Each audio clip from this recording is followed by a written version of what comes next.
ပထမဆုံးဟောတဲ့ကျွန်တော်ညီငယ်မိတ်ဆွေဆရာနေဝင်းမြင့်ဒီနန်းကျောင်းကုန်းဆောင်သားပရိကယမင်းသားလေး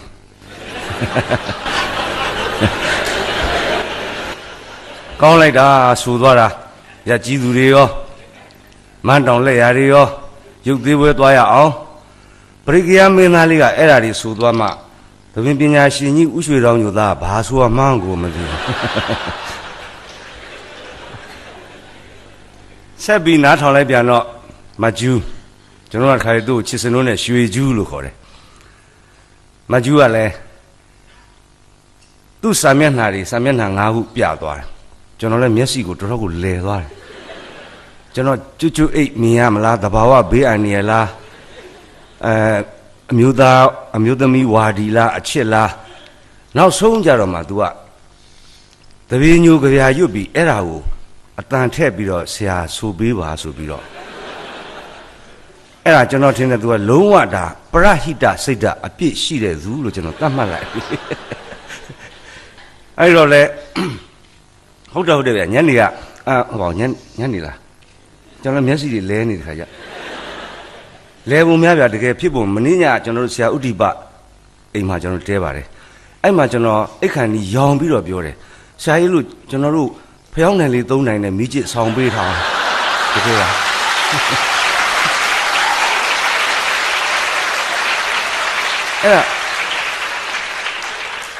အဲ့ရေတော့မှလည်းနည်းနည်းလန့်နေဗျ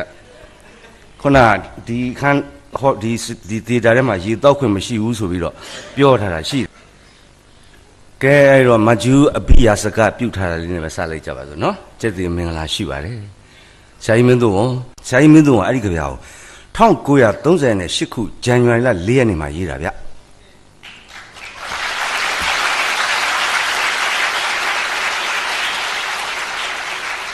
နောက်10နှစ်တိတိကြာတဲ့ဒီနှစ်48ခုနှစ်ဇန်နဝါရီလ4ရက်နေ့မှာလွတ်လပ်ရေးကြီးညာမယ်ရမယ်ဆိုတာကိုဆရာကြီးမင်းသူကကျွန်တော်ထင်တယ်စာဆိုတို့ရဲ့ပဂရိစိတ်ဓာတ်နဲ့ကြိုပြီးတော့နမိတ်ဖတ်သွားတာအဲ့လောက်တော်တယ်ကြောက်စရာကောင်းလိုက်တာလေးစားစရာကောင်းလိုက်တာ10နှစ်တိတိအတိအကျဟောသွားတဲ့ဘေးတင်ကြပြာနဲ့အနုပညာဘေးတင်အဲ့ဒီတပင်းညို तू ကခွန်းနောက်ကလေးလို့လဲဆိုလို့ရတယ်လေးချိုးဒီအချိုးကြပြာလေးအချိုးလေးဖြစ်နေငကိုတွေကသားပါပြီးသားအဲ့တော့သူ့ငွေကတော့ तू ကောင်းပါတဲ့တပင်းညိုငါကောင်းပါတဲ့တပင်းညိုပေါ့အဲ့ဒါကိုကျွန်တော်တို့ကကြက်တည်ရှိစွာနဲ့လုံးလုံးဆွတ်ဆွတ်ကလေးဆိုလို့ရတယ်လူပြက်လို့လုပ်ပြီးခွန်းတော့လို့ဆိုလို့ရတယ်သူကောင်းမာတဲ့တပြေညိုငါကောင်းမာတဲ့တပြေညိုဆိုတို့ပြေမာတို့မေကံပါတဲ့တို့ပြေမာတို့မေကံပါတဲ့တပြေညိုဆိုတဲ့ပန်းဟာကတပြေညိုရွှေဦးပန်းဟာကလန်းလျက်ပါကိုကိုနေဝင်းမြင်လားဗျဟုတ်ပါကိုချီဦးညိုရေပါကျွန်တော်တို့ဒီနေ့စင်ကာပူနိုင်ငံစာပေများနိုးသူများအဖွဲ့ကကြီးမှုပြီးတော့လူကြီးများလူငယ်များလူရွယ်များအားလုံးစုပေါင်းပြီးတော့ကျင်းပကြတဲ့ဟောဒီဘာခေါ်လဲမသိဘူးဒီနေရာအဲ့ဒါကျွန်တော်NDUC ခမauditorium NDUC center ကြီးဒီဟူသောဇက်ခုံမှာကကြတဲ့ကျွန်တော်တို့ရဲ့ရွှေအငိမ့်ငိုးဗျဟုတ်ပါကိုနေဝင်းမြင့်နော်မင်းသမီးလေးကဘယ်သူပါလဲရွှေကျူးဆိုပါလားအများတာတဲ့ထူးခြားတော့သူကခုံခုကပါတယ်အဲ့တော့ကိုနေဝင်းမြင့်ကျွန်တော်ပြန်မေးတယ်ဆိုကြပါစို့ဗျာနေသားမောင်ကိုချီဦးညွေခမရအမင်းရှိပါခမရလူပြက်2ယောက်လက်ဆွဲ2ယောက်ကျွန်တော်တို့မင်းသမီးလေးရွှေကျူးကပန်တရားကျောင်းဆင်းလေးလေဗျာဟုတ်လားဘယ်နှစ်ကဆင်းတာလဲ1982ခုနှစ်ကလေးကဆင်းတာအခုမှကရတော့တာနော်ပြောစရာကောင်းပါလေဗျာကျွန်တော်1998ခုနှစ်စင်ကာပူပထမချိန်ရောက်တုန်းကကျွန်တော်မှာ stress တွေများတယ်အဲ့ဒီကြောင့်ကျွန်တော်မပြောတော့သိချင်ရင် The Zin Magazine အခုနောက်ဆုံးထွက်တာဝယ်ဖတ်ကြည့်ပါကျွန်တော်ရန်ကုန်မှာတော့ဆရာကောင်းမြတ်နယ်ကိုစာမှုမပေးလိုက်နိုင်ပေမဲ့တစ်ဆင့်ကျွန်တော်ဟိုရောက်တော့မှလှမ်းပေးပါတယ်နော်ကျွန်တော်ဗမာပြည်ကနေစင်ကာပူကိုလှမ်းပေးလိုက်တယ်သူကလည်းပိုင်တယ်စင်ကာပူကနေမြန်မာပြည်ကိုငွေ1000လွှဲပြီးတော့ဗမာငွေနဲ့ကျွန်တော်စာမှုကရှင်း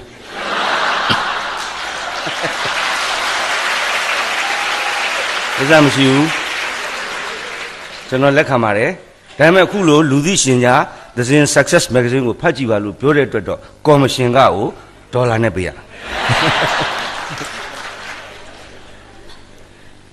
ဒီညိုရွှေဦးပန်းဟာကလမ်းလျက်ပါကိုဘာမလျှော့လေးနဲ့လာတော့မကွက်ရွှေဘိုးလေးယူကအသွေးလေးယူကအသွေးလေးယူကအသွေးလင်းကျက်ကဲဆော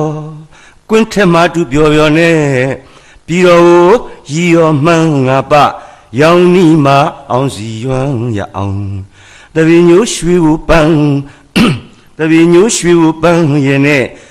မြန်ညာစုလေးဤရာချမ်းအတန်းကြီးကတ်နေရတာတိုက်တော့လေရေခဲရေဘာအပူးမှလည်းမပါဘူးဒီထဲဒါကကျွန်တော်ပြောတာနဲ့ပေါက်ကရီရှောက်ပြောနေတာတကယ်ထည့်ပြရင်လည်းပိုကောင်းတယ်မြန်မာပြည်မှာတော့ကြုံမှုတယ်ဗျကြပြာဆရာသူရဆိုတာလုံးဝသူကမတော့မစားရရှာဘူးသူ့ရှိမှတက်တဲ့စာကြီးဆရာတယောက်ကအင်မတန်တောက်တယ်ကျွန်တော်မဟုတ်ပါဘူးနော်တကယ်ကျွန်တော်သူ့ကိုဘယ်လိုလုပ်ပြရဆိုတော့ပြိဿလည်းမရေးမိအောင်ဆိုတော့ရဲစည်းတင်နဲ့အာတွက်အောင်ဆိုပြီးတော့ရင်နှွေးချမ်းခရဒံခရနဲ့ရင်နှွေးချမ်းပကံလုံးနဲ့တင်းပေးထားတယ်တင်းလို့အဲ့ပထမစာကြီးဆရာတောက်ပြီးတော့မူးနဲ့ဟောပြီးတော့နည်းနည်းကြံခဲ့တယ်ဆင်းသွားကိုသူရဆိုတာတက်လာပြီးတော့သူလည်းရင်နှွေးချမ်းမှလို့တောက်တာအာအရက်တွေအဇက်ကထွက်သွားတယ်ကြုံမှုတယ်ကျွန်တော်တို့မြန်မာပြည်မှာလုပ်တဲ့စာပေဟောပြောပွဲတွေမှာအဲ့လိုရေစရာကောင်းတဲ့ချစ်ချင်စရာကောင်းတဲ့လွဲချော်မှုအမှားတွေအများကြီးတွေ့ရတယ်ကျွန်တော်ဒီမလားကဲလုံးဝမြောင်းမြဇေယမတနီပရိယတ္တိစာတင်တိုက်85နှစ်မြောက်စာပေဟောပြောစာလုပ်တယ်ကျွန်တော်ကဓမ္မစာပေပညာရေးတော့ဗျာကျွန်တော်ကလာဟောလက်ဆိုပြီးတော့တကူတော်ဟောရတယ်ပထမရက်ကဆရာနာနာသိန်းစံဒုတိယရက်ကျွန်တော်ဟာမြောင်းမြပရိယတ္တိစာတင်တိုက်ကြီးရဲ့ကျွန်တော်တို့ဓမ္မယုံကြီးကလည်းညံပရိသတ်ကလည်း3000လောက်ရှိတယ်ပြည်ဒါပေမဲ့ဒီလိုခုံမဟုတ်လူသေးတာမဟုတ်သူကအောက်မှာကျမ်းပေါ်မှာကော်စောတွေခင်းပြီးကျမ်းပေါ်မှာထိုင်ရတယ်ကျွန်တော်ကလည်းကျမ်းပေါ်မှာပဲနေရတယ်တူတူပြီးတော့ဒီဘက်မှာစာချဆရာတော်ကြီးကထိုင်နဲ့ထိုင်ဒီဘက်ကစာသင်ဆရာတော်ကြီးတွေခုံနဲ့ထိုင်တယ် stage မရှိဘူးဒီလို stand လေးတင်ထားတယ်ကျွန်တော်ကပရိသတ်ကိုကြောပေးပြီးတော့ဆရာတော်ကြီးကိုလက်ကိုချီထားတယ်ခဏနေတော့အတန်ထွက်လာတယ်ဗျပုပ်ကူမမြင်ရအောင်ဒီဘက်ကလိုဟိုဘက်ကလိုနဲ့ပရိသတ်တို့မကြာမီဓမ္မစာပေဟောပြောပဲစတင်တော့မှဖြစ်တဲ့အတွက်နေရာယူကြလော့ဟာပရိသတ်ကမေတ္တာရက်ခံနိုင်မှုအမိန်ပေးတာနေရာယူကြလော့ဘသူပါလိမ့်နောက်ကြတော့ထွက်ချလိုက်ဦးစင်းတပါအခမ်းအနားမှုကဦးစင်းဗျဒါမျိုးလဲကြုံရပါတယ်တကယ်တပြည့်တော့ကြုံနာပါဗျာ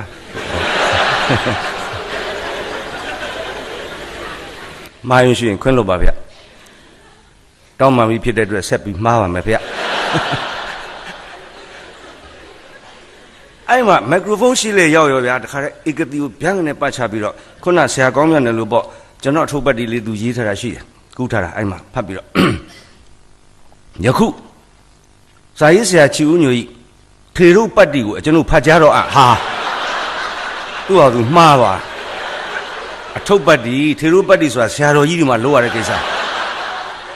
အဲ့သူလည်းသူ့ဟာသူမှားမသိဗျပြီးတော့မှကျွန်တော်လှမ်းကြည့်လိုက်ပြီးတော့၎င်းစာရေးဆရာသည်ဟာကျွန်တော်လက်ကလေးချီးပြီးတော့ဗျာဆရာကောင်းလို့ပေါ့မန္တလေးဇာတိဖြစ်၍ဒါမျိုးတွေပါလာတယ်ဗျအဖဥရွှေတောင်းညိုအမိဒေါ်စိန်ရင်တို့မှမွေးလေသောသားကြီးဩရတာဖြစ်လေ၏၎င်းသည်ဟာလောကပြည့်စုံအဲ့နဲ့ဖတ်ဆရာရှိရာဒီဖတ်သွားပြီးတော့နောက်ဆုံးကြတော့ဆရာကောင်းလို့ပဲယခုအခါ၎င်းစာရေးဆရာချီဦးညိုသည်မြန်မာနိုင်ငံရုပ်ရှင်အစည်းအရုံး၌ဒုတိယဥက္ကဋ္ဌဖြစ်၎င်းအမျိုးသားယဉ်ကျေးမှုနှင့်အနုပညာတက္ကသိုလ်၌ပညာရေးအဖွဲ့ဝင်ဖြစ်၎င်းတာဝန်ယူရင်းစာရေးခြင်းဖြင့်အသက်မွေးဝမ်းကြောင်းလျက်ရှိလေတော်တည်းကိုချတယ်ပရိသတ်ကလည်း automatic သာဓုလိုက်သွားကြုံရတယ်ဗျကျွန်တော်တို့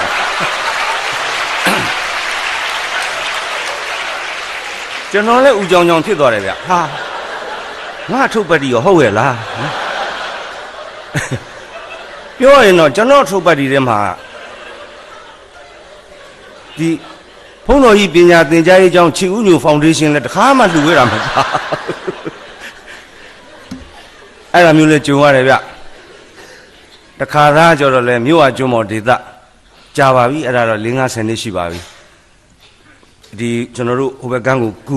ကူးပြီးတော့တခါမော်တော်နဲ့သွားပြီးတော့မှဆက်လေပဲ့တောင်လေးနဲ့သွားအိုးတခါမှမလုပ်ဘူးတဲ့ရွာလေးဆက်လေလေးကပ်ပြီးတော့ခုနတရားလေးနဲ့ကူးညဟောပြောပဲလုပ်တော့ခဏနဲ့ဟိုဗျမီးလေးကလည်းမကောင်းအဲ့မှာညကလည်းချမ်းတော့ကျွန်တော်လှည့်မရောက်ခင်ကျွန်တော်ပွဲစည်းတန်းလေးသွားပြီးမီးလုံပွဲစည်းတန်းလည်းထွက်သေးတယ်ဆိုင်ကလည်း3ဆိုင်ပဲရှိတယ်အဲ့ဒီမုံလီမယားရဲ့ကောင်းချင်းကြည်တော့ရဲ့မုံလီဝေရဲ့ဒါပဲမှတ်မိတယ်အဲ့မှာကျွန်တော်မီးလုံနေနေကျွန်တော်နောက်ကအတန်တန်ကြားလိုက်ရတယ်အဲ့လမ်းလေးမှာဟဲ့ရန်ကုန်မြို့ကြီးကစာရေးဆရာတွေလာတယ်လို့ငါကြားတယ်အဲ့ဒီစာရေးဆရာတွေထဲမှာစာရေးဆရာတွေလာတာချီဦးညူနဲ့လာတယ်လို့ငါကြားတယ်ဟဲ့ဟာဘွားကြီးတယောက်ရောက်တာဟာကျွန်တော်ပြိဿပဲ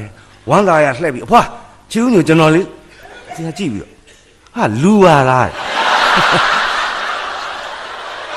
ဘာလို့လဲမှမသိ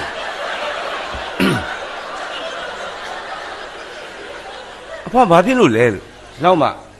စာပေကော်မတီတယောက်ကအဖွာအဲ့ချီဦးညိုလဲစာရေးဆရာလေစာရေးဆရာပါဆိုမှလူပေါ့နော်ဘွားကြီးအဲ့မှာရီးပြီးတော့ဟဲမသိပါဘူးဟဲတဲ့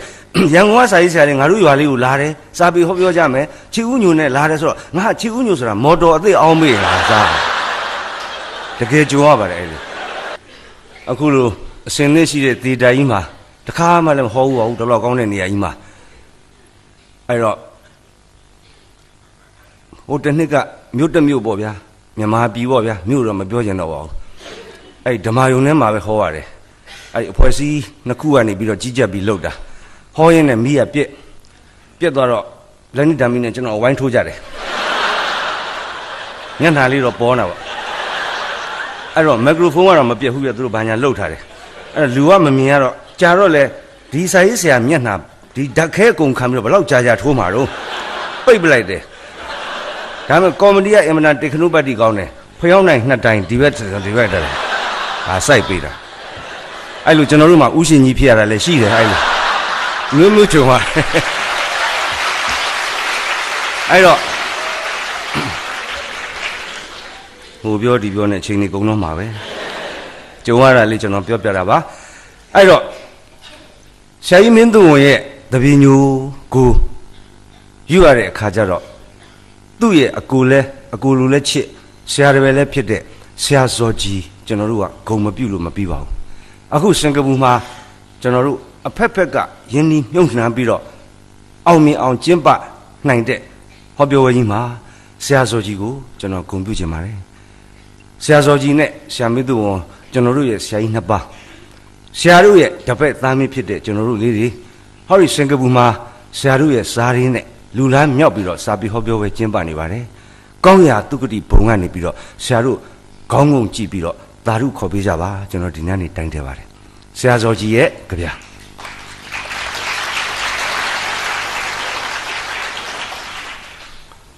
တို့တိုင်းပြီရတဲ့ပုံကိုယ်တွေရှိပါလိမ့်မယ်များစွာသောကြဗျာတွေကကျွန်တော်ဒါလေးကိုရွေးရတာအကြောင်းရှိပါတယ်ဘာကြောင့်လဲဆိုတာယူရင်းပေါ်လာပါလိမ့်မယ်ဒီလိုရာကိုဘယ်ချိန်ကစရေးလဲဆိုတော့ဘယ်နှစ်ခုနှစ်မှာရေးလဲဆိုတော့1935ခုနှစ်မှာဆရာဇော်ရေးခဲ့ပါတယ်လွတ်လပ်ရေးမရခင်73နှစ်လွတ်လပ်ရေးမရခင်73နှစ်ဆိုတော့သူ့ကျွန်ဘွားလက်အောက်ရောက်နေတဲ့73နှစ်ခါကာလသူ့တိုင်းပြည်သူဆရာဇော်ကြီးပြန်ကြည့်လိုက်တော့အားမရအောင်ဆင်းရဲနေကြတယ်မွဲနေကြတယ်ဘာမွဲလဲအသိဉာဏ်မွဲတယ်ကိုချင်းတရားမွဲတယ်လွတ်လပ်လူစိတ်တွေမွဲနေတယ်ငွေကြီးလဲမွဲနေစီးပွားရေးလဲမွဲဆင်းရဲတက်တွေရှည်ကြပြီးတော့တမွဲမွဲဖြစ်ပြီးတော့လုံလဝရိယတွေလည်းမွဲပြီးတော့အပြင်းထူပြီးအိပ်ပျော်နေကြတယ်အဲ့ဒီလူတွေကိုဆရာဇော်ကြီးတွေ့လိုက်တဲ့အခါမှာသူ့တိုင်းပြည်သူအားမလို့အားမရနဲ့ဆရာဇော်ကြီးရေးလိုက်တဲ့တို့တိုင်းပြည်ဖြစ်ပါတယ်နားဆင်ကြည့်ပါဘယ်ဟာစလဲဆိုတော့3ပိုက်ပါပါတယ်ထလော်မြန်မာအိုမြန်မာတို့ထလော်ဆိုတော့ဒါအိပ်ပျော်နေတာသိကြပြီလေနော်ဆရာဇော်ကြီးနှိုးပြီထလော်မြန်မာအိုမြန်မာတို့ကျွန်တော်လည်းဆရာဇော်ကြီးနှိုးတော့ထားတယ်ပေါ့ဗျာမျက်လုံးလေးပုတ်တက်ပြီးတော့အိတ်ချင်မှုလူနဲ့မြန်မာပြည်ပြီးနော်တို့ရွာတို့မီတို့ရွာမျိုးဝဲဇေဒီစဘာများလဲများဟာဟုတ်ပါတော့ဗောဆရာကျွန်တော်တိုင်းပြည်ဇေဒီစဘာရွှေဝါရောင်အစိမ်းရောင်များလဲများဟုတ်ပါဆရာကြီးချစ်လိုက်တာကျွန်တော်တိုင်းပြည်တက်ကြွလာပြီဇေဒီစဘာများလဲများပါလေလဲတမွဲမွဲနဲ့ဟမ်ဆရာလဲ ကျွန်တော်တက်ကြွမယ်မှမကြံသေးဘူးလှုပ်ထဲလိုက်ပြီများပါလေလေတမွဲမွဲနဲ့ဆင်းရဲကာသာကာလကြာလင်ရာစကာမျိုးတညှိုးညှိုးနဲ့ပထိုးမြေမောင်ကြောင်းညူကြောင်းညာလှဲ့လေသွားလျက်မစားလေရဝမ်းမဝ၍ဆွမ်းမြမတင်နိုင်ရှိမိသည်ဟာဆရာရက်ဆက်တာဆရာ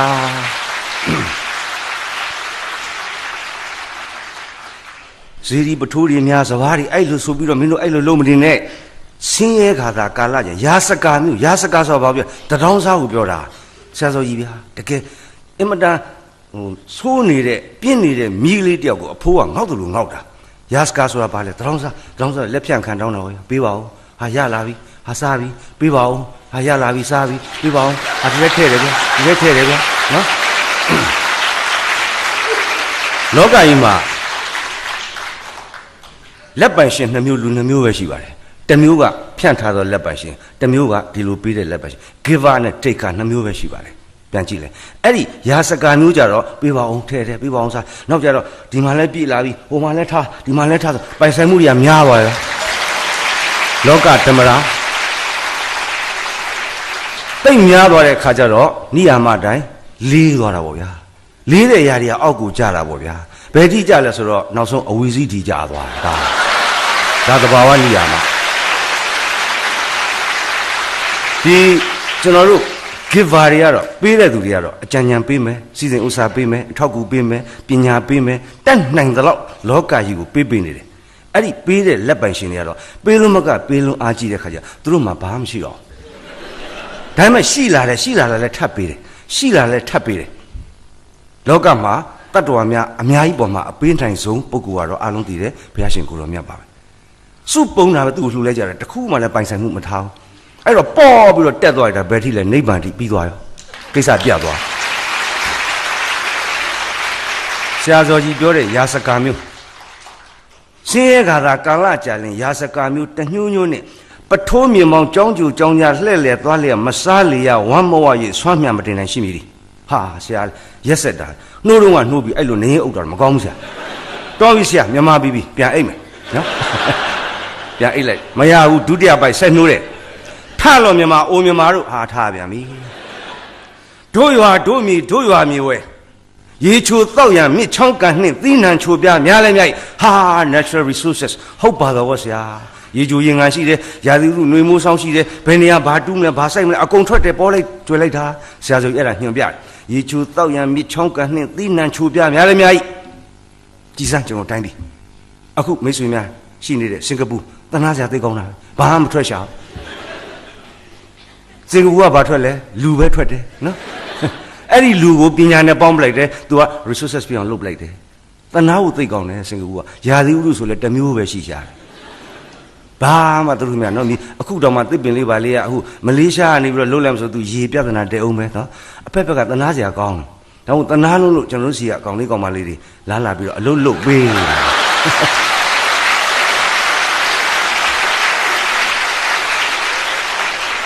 ဆရာစောကြီးက1935ခုနှစ်ကလေးကသူ့တိုင်းပြည်သူအဲ့လိုပုံနှိုးခဲ့တယ်ရေချိုတောက်ရမြစ်ချောင်းကန်နဲ့သီးနှံချိုပြများလဲများပါလေလေတမွဲမွဲနဲ့ဆင်းရဲကာသာကာလကြာလေမြင်သာမြင်ရမစရ၍တောကပိတ်တာဖြစ်မိသည်ဟာပထမအပိုက်တုန်းကရာစကားဒုတိယအပိုက်ကျတော့ပိတ်တာပို့ဆိုးသွားပြီတော်ပြီဆရာပြန်အိတ်မယ်မရဘူးဆက်နှိုးတယ်ထလောမြန်မာထလောအာမပြော့နဲ့မလျှော့လုံးလားသူကစ၍ငါကအားလုံးလက်ယုံများမြောင်ညံများမြောင်နဲ့စွမ်းဆောင်ကြလေလော့ဤမြေဤရာဘသူရလဲဤရာစဘာဘသူစဘာလဲထားလော့တာဝန်ပွန်လော့လုပ်ငန်းညံရှိပန်းတဝမ်းတစိညီစေတည်းဆိုစော်ထက်ပြခဲ့တာ1935လွတ်လပ်ရေးမရခင်73နှစ်ညာစေရနာတမာရိသီလအားကြီးတဲ့ပုဂ္ဂိုလ်ကြီးများကြတော့အစောကြီးကကြိုးပြီးတော့မြင်တတ်ပြီးတော့တိုင်းပြည်ကိုအဲ့လိုလုပ်ပေးခဲ့တာကျွန်တော်တို့ကျေးဇူးဆက်လို့မကုန်ပါဘူးဖန်တီးသွားတဲ့အမှုပညာကျွန်တော်တို့အဲ့လိုခံစားပါမယ်ကောင်းပြီဆရာစောကြီးပြောတော့ဆရာကြီးမင်းတို့ပြန်ပြီးတော့ပြန်လှည့်ရအောင်မယ်နော်သွားသတိရလိုက်လို့ဘာကြောင့်လဲအမှုပညာဖန်တီးသူများကိုကျွန်တော်တို့အမှုပညာခံစားနေတယ်အခုခံစားသူများကဘယ်လိုခံစားမလဲဆိုတာတွေကိုကျွန်တော်နည်းနည်းလေးနီးပြီးလားများလုပ်ချင်လို့ပါဆရာလုပ်တာမဟုတ်ပါဘူးကျွန်တော် sharing လုပ်တာပါနော်ကိုတွေ့ဆေးလေးကိုပြန်ပြီးတော့ဆေးမီးလိုလေးလက်ဆောင်ပေးတာပါဆရာစောကြီးကဗေဒာလန်းကြပြရေးခဲ့တဲ့အပုပ်40 အဲ့ဒီကတပုတ်သောကြပြာကိုစာရေးဆရာမကြီးဒေါခင်နှင်းယူကအင်မတန်ကြိုက်တယ်ထို့ကြောင့်သူ့ဝတ္ထုထဲမှာယူသုံးလိုက်သူ့ဝတ္ထုထဲမှာဒီကြပြာကိုတချင်းလုပ်ပြီးဆိုမဲ့သူကအငိမ့်သမားလေးမတ်ပေတာအဲ့ဒီမတ်ပေတာကိုတက္ကသိုလ်ကျောင်းသားကြီးကကော်လေဂျင်နေဝင်ကကြိုက်မတ်ပေတာကကော်လေဂျင်နေဝင်ကိုပြန်ချစ်တယ်မင်းသားမင်းမီချစ်ကြတယ်ဒါပေမဲ့လက်မခံရဘူးထင်းတဲ့အတိုင်းပဲမင်းသားကအငိမ့်သမားလေးချစ်ပေမဲ့မယူနိုင်တဲ့အတွက်သူနဲ့အလွှာချင်းတူတဲ့တထေးသမီးဘေဘီနဲ့ယူလိုက်တယ်မတ်ပေတာအသေးကွဲပို့ပြီးအသေးကွဲရတာကအဲ့ဒီတထေးသားကိုစောထွန်းနဲ့မမခင်မနဲ့လက်ထပ်တဲ့ညအဲ့ဒီမင်္ဂလာဥ reception channel မှာလုပ်တဲ့ပွဲမှာအငိမ့်ငှားတဲ့အငိမ့်ကမတ်ပေတာအငိမ့်ဟိုမှာအသစ်ဆက်ဆက်သူတို့သားတို့မိမိရဲ့ချစ်သူဟောင်းအပေါ်ကမတ်ပေတာဖီးလိမ့်ပြင်းစင်ပြီးတော့အငိမ့်သမားလေးဖြစ်နေကရအောင်ဒီထဲမှာအသေးကကွဲကျင်နေပြီဒါပေမဲ့မတ်ပေတာအဲ့ဒီကွဲကျင်နေတဲ့နှလုံးသားဓာတ်တွေကိုဖိနှိမ်ပြီးတော့ဘယ်လိုဆက်ပြီးလုပ်တယ်လဲအဲ့ဒါလေးကျွန်တော်ပြပြရင်ဆရာဇော်ကြီးရဲ့မူရင်းကြဗျာစာရေးဆရာမကြီးဒေါခင်နှင်းဝတ္ထုရဲ့ယူသုံးတယ်အဲ့ဒီဝတ္ထုကိုရုပ်ရှင်ဒါရိုက်တာကြီးဦးချစ်ခင်ကယူပြီးတော့ရုပ်ရှင်ရိုက်တယ်ကော်ဂျင်နေဝင်မြတ်လေးជីជីသေးဘေဘီနဲ့နောက်ပိုင်းကျတော့စိုးသူတို့ဘယ်သူလားမသိဘူးနော်ဗီဒီယိုရိုက်အဲ့ဒီမတ်ပေတာအသေးကွဲပြီကတော့ကရတော့မယ်ဒါပေမဲ့သူ့မှာလောကဓာတ်ချက်တွေလှိုင်းနေဘလောက်ပဲကြုံရမတ်ပေတာလေးပါကျမဘယ်တော့မှအားမလျှော့ပါဘူးရှင်းဆိုတဲ့မင်းကလေးရဲ့ဇွဲအားမောင်ကိုជីជីသေးကမတ်ပေတာဖြစ်နေကိုစားပြီးဆိုပြီးသွားတာအဲ့တော့ဒီမှာရှိတဲ့ကျွန်တော်ရဲ့ငယ်သောသမီးရွယ်ညီမလေးရွယ်ဒူမရွယ်အထူးသဖြင့်မင်းကလေးတွေပေါ့မတ်ပေတာလေးတို့အဲ့ဒီမတ်ပေတာဟောက်လို့အားတင်းခဲ့ပါတယ်အဲ့လိုအားတင်းနိုင်မှုအတွက်ကျွန်တော်လက်ဆောင်လေးဒါလေးကိုပေးခြင်းဖြစ်ပါတယ်ဒီကြပြာကိုတချင်းဖြစ်အောင်အတန်သွင်းလိုက်တဲ့သူကစန်းညာဥချစ်ဆွေဖြစ်ပါတယ်တို့ကြောင့်ဆရာဇော်ကြီးဒေါခင်နှင်းယူစန်းညာချစ်ဆွေဒါရိုက်တာဥချစ်ခင်ကော်ဂျင်နေဝင်မြတ်လေးជីជីသေးစတဲ့အမှုပညာဖန်တီးခဲ့တဲ့သူကြီးများကိုပူဇော်သောအဖြစ်ဂါရဝပြုသောအဖြစ်ကျွန်တော်ဒါလေးတစ်ခုဆိုပြီးလက်ဆောင်ပေးပါမယ်ညူပြာပြာလရာရင်းချီရင်လှိုင်းတရားဗီရာတဲ့လှိုင်းတရားစင်မဗီရာလေးလေဗျာမြို့ဝကျွန်းမော်ဒေသညူပြာပြာလရာရင်းချီရင်လှိုင်းတရားဗီရာတဲ့လှိုင်းတရားစင်အစင်ဆိုတော့တက်တာလားပေါ့ဗျာမထင်လိုက်ပါနဲ့ဆေးရလည်းမသက်သာဘာကြောင့်လဲအုံးလေကျွေးရေဘောလောမျိုးစုံလို့လားမတ်ပေတာတက်တောင်တက်တာလေးလှိုင်းစီဆင်းသွားတာဟိုဘက်ကအုံးလေကြီးကလည်းကျွေးလာတယ်အစင်းနဲ့အလားတွေ့ပြီဘေးရာနှမအထွေးအုံးလေကျွေးသူနဘေးဆောင်းငယ်ရသည်ဟာအုံးလေကျွေးနဲ့ဆောင်းမိပြီအုံးလေကျွေးကြီးကဆောင်းပြီးတော့သူ့ဟာသူဆက်ပြီးတော့မျောမတ်ပေတာလွတ်မြောက်ပြီမထင်လိုက်ပါနဲ့哦နောက်တစ်ခုပြဿနာထပ်တက်ပါတယ်လောကရန်တရားပြနေတာဆောင်းငယ်လည်းမသက်သာဗါတယ်လေဆောင်းငယ်လည်းမသက်သာနောက်တစ်ချီဒီတလုံးကဖုံးလိုက်ပြန်ရာလှိုင်းကြီးကထပ်ပြီးတော့ဖုံးလိုက်ပြီးမတ်ပေတာမြုပ်သွားပြီမြုပ်လေပေါ်မလားမတ်ပေတာအလှအာယူပြီးတော့ပြန်ပြီးတော့ရုံးကန်လိုက်တယ်တလန်ဝါလှိုင်းအကြွပေါ်လိုက်ပြန်ရာဟာမတ်ပေတာလေးပေါ်လိုက်ပြန်ပြီခဲအောင်ပွင့်လင်းနဲ့တလူလူနဲ့လောကဓာတ်အန်ခဲပြီးတော့ဒန်တွေကိုလှိုင်းလို့သူချွေဖြတ်နေမတ်ပေတာအလှတလန်ဝါလှိုင်းအကြွပေါ်လိုက်ပြန်ရာပေါ်ပြန်လဲမသက်သာဘာကြောင့်လဲချောင်းအဆွဲမြောင်းငယ်တဲ့ကဘဲထွက်လို့လားဘဲဥကတရား200မတ်ပေတာကတပင်တဲ့အရက်ကန်ခန်းလို့ဗီရာပြန်အငုခဲပန်းလျက်ပဲဘဝအမောတွေပြည့်နေရပါစေ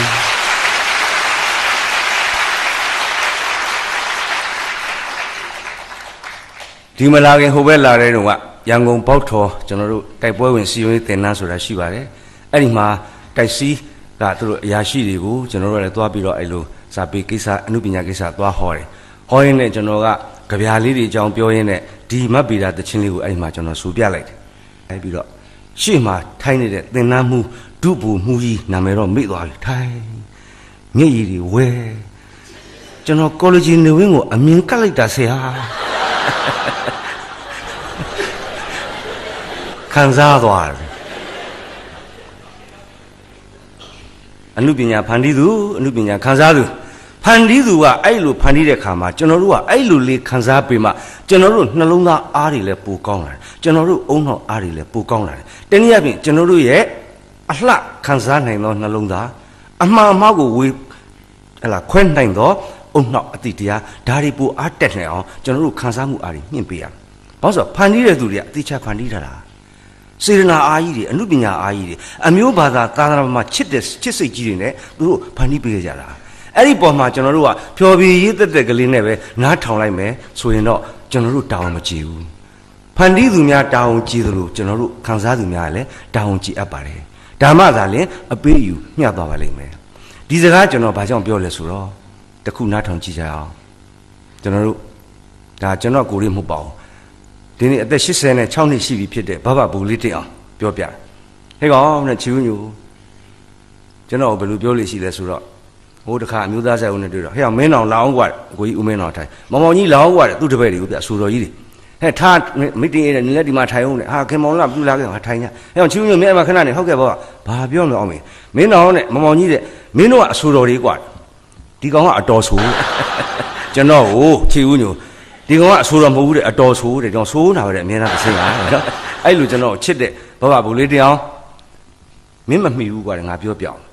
အနုပညာမှာရိုးသားမှုအမှန်တန်ရေးကြည့်တယ်နော်ဟုတ်ကဲ့ဘဘကိုယ်တိုင်မခံစားပဲနဲ့ဘာလို့မလုပ်ပါနဲ့ကွာ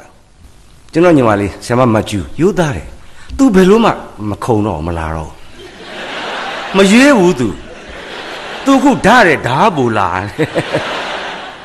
ဒီနှစ်ခု तू ဟာမိုနီဖြစ်နေတယ်အခုချိန်မှာ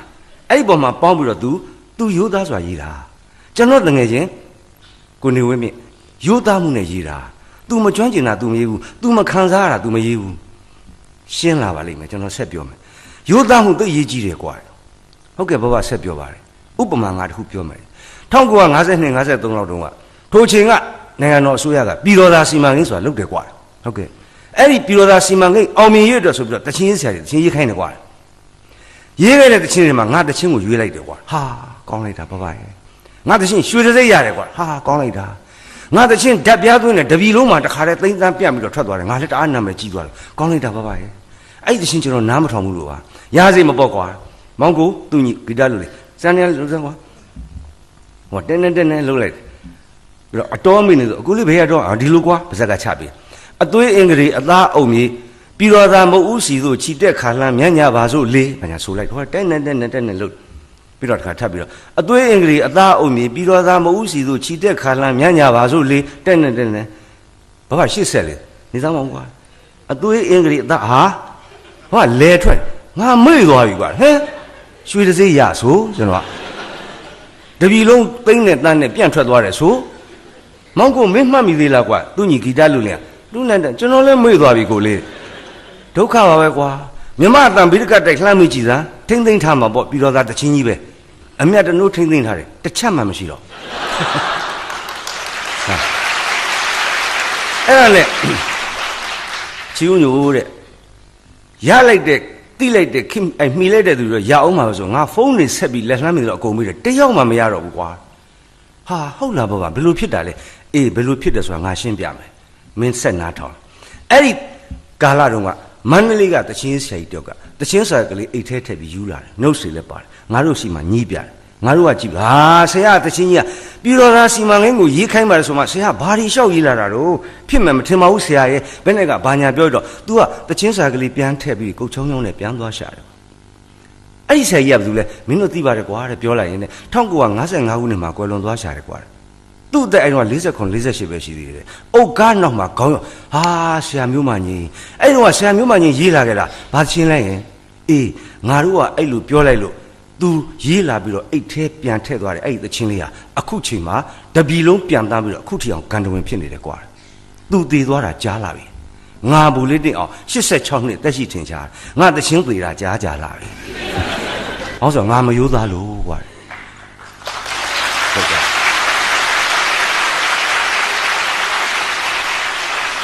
ငါကကွာတဲ့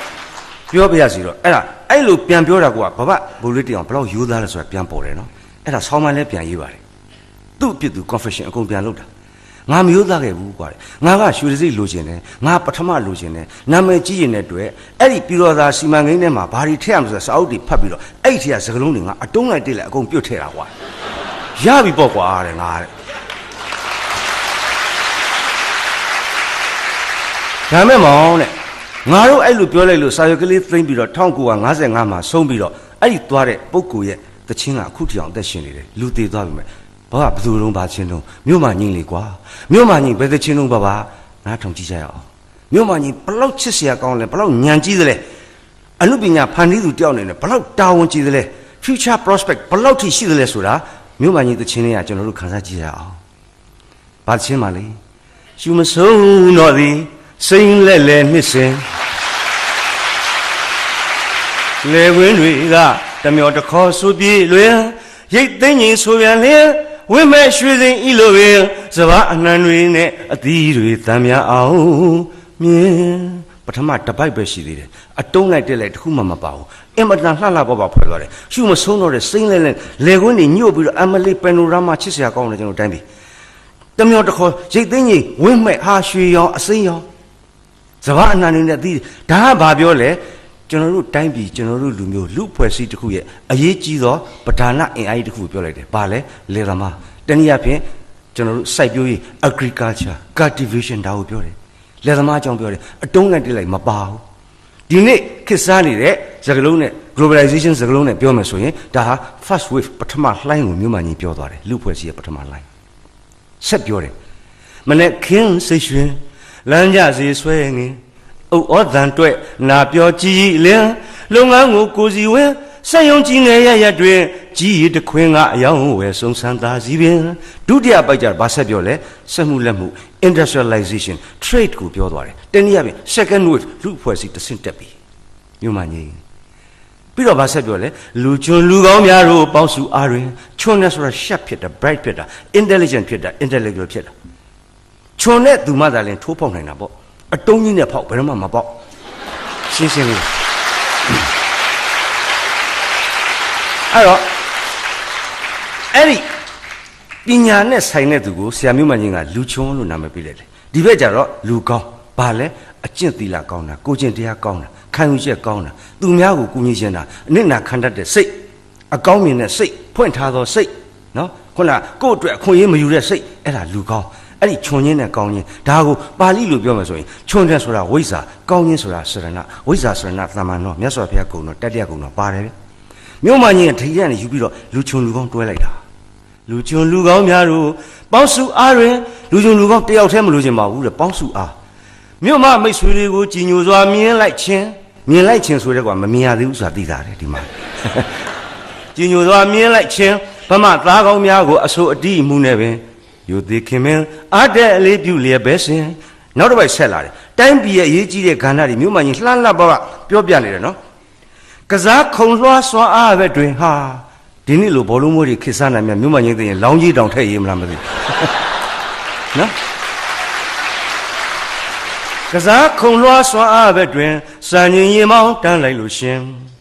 ခင်မီကဘာကြည့်မြင်တန်မြန်ယောက်ျားပါလားဗျကြည်သာဒီကလုံးဟာစကလုံးဟာပေါ့သေးသေးမဟုတ်ပါဘူး1992ခုနှစ်ကြာမှကျွန်တော်တို့စာအုပ်ထဲဖားတာကျွန်တော်တက်ကလေးလွယ်ကောင်းလွယ်ပါလိမ့်မယ်ဘူထရိုစ်ဂါလီကငတိကြီးကနော်အဲ့အတွင်းမှုကြီးက GLOBAL globalization ဆိုပြီးတော့လုံညိုရေးကောင်စီမှာပြောချလိုက်တာအဲ့ဒီအစတွင်ကျဲသွားတယ်မြို့မှန်ကြီး1955ခုနှစ်တည်းပြောတယ်မြန်မာလိုပြောတယ်ကဘာကြည့်မြင်လှလိုက်တာဒါမြို့မှကြီးရဲ့ globalization ပဲကျွန်တော်ရောင်းတဲ့ထဲမှာလည်းအဲ့နာမည်နဲ့စာအုပ်ပါလာတယ်နော်ကြည့်ပါဒါကြော်ညာပြောင်းဝင်တာပါနော်ရိုးသားတာကောင်းပါတယ်နော်အဲ့တော့ဘာမှမလေးတောင်ပြောလို့ကျွန်တော်ဆက်ပြီးတစ်ပိုက်ချင်းဆိုပြီးတော့ကျွန်တော်ခန်းစားကြည့်တယ်ဟုတ်ပြီခင်မီကဘာကြီးကြည်မြင်တန်မြန်တယောက်ဆိုပါဝင်တယောက်ဆိုဒါပဲမပြီးသေးဘူးဗျာဆက်ပြီးတော့မြို့မှကြီးသူ့အမိတိုင်းပြည်ရဲ့ရှေ့ရေးကိုကြိုမြင်လိုက်တာလျှက်စင်အားအသုံးများတဲ့ပြင်ဟာကွတီနော်ပြီးတော့နော်မြို့မှကြီးဟာတကယ်ကိုဉာဏ်ပညာကြီးပြီးတော့ခင်မိတဲ့သူပါအဲ့ဒီလျှက်စစ်အားကို မင်းတို့ TV ကြည့်တာစလောင်းကြည့်တာ game ဆော်တာကိုရီးယားကားကြည့်တာအဲ့ဒါတွေနဲ့ပဲသုံးနေကြတယ်ဘာလို့မလဲလျှက်စင်အားသုံးများတဲ့ပြင်တွင်တွင်ကျဲကျဲထဲအောင်မြေတခွင်တစ်ပင်တွေမြေရင်းဓာတ်တွေပေါ်ယူနိုင်စွမ်းတက်ကြွခြင်း electricity electronic ဆိုတဲ့နည်းပညာဘာညာဒါဟာကုန်ထုတ်လုပ်ငန်းမှာအဓိကထားသုံးရမှာဒီ luxurious type တွေမှသုံးဖို့မဟုတ်ဘူးဆိုမြို့မှငိမ့်ထပ်ပြီးတော့ပြောခဲ့တယ်ခင်နော်တစ်ပင်တွေမြေရင်းဓာတ်တွေပေါ်ယူနိုင်စွမ်းတက်ကြွခြင်းပြီးတော့ဗာဆက်လာလဲကဘာမီပထူဝင်းကဘာသမိုင်းရာဇဝင်သုံးသက်လေလာလျင်ဟာသမိုင်းပါတယ်ဗျာပထူကြီးပါတယ်ဗျာသမိုင်းသိရမယ်ဘာကြောင့်လဲတခါကဒေါက်တာတန်းထွန်းကိုစာရေးဆရာကြီးတယောက်ကမေးဘူးတယ်ဆရာကြီးသမိုင်းဘာကြောင့်သင်လဲခင်ဗျဆရာကြီးကပြန်ဖြေလိုက်တယ်လေးလုံးမဲ့မအအောင်လို့ဒါပဲသမိုင်းမသိရင်အမယ်သမိုင်းကိုအလွယ်လွယ်ချော်ချော်သိရင်ယူမယ် historical knowledge နော်ကဘာမီပထူဝဲနော်နောက်ဆိုရင်ဟိုနောက်နှစ်ဆိုရင်ကျွန်တော်အကြံပေးမယ်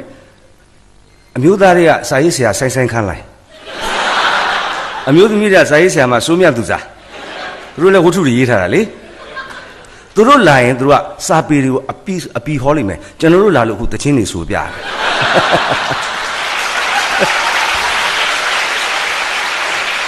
ဒါကတော့ကျွန်တော်တောင်းမယူကဘာမြေပထူဝင်ကဘာသမိုင်းရာဆိုရင်သုံးသက်လေ့လာလျင်အကြံဉာဏ်ဝေဖန်မျော်လို့မြင်ငါတို့ပြည်တောင်စုတွင်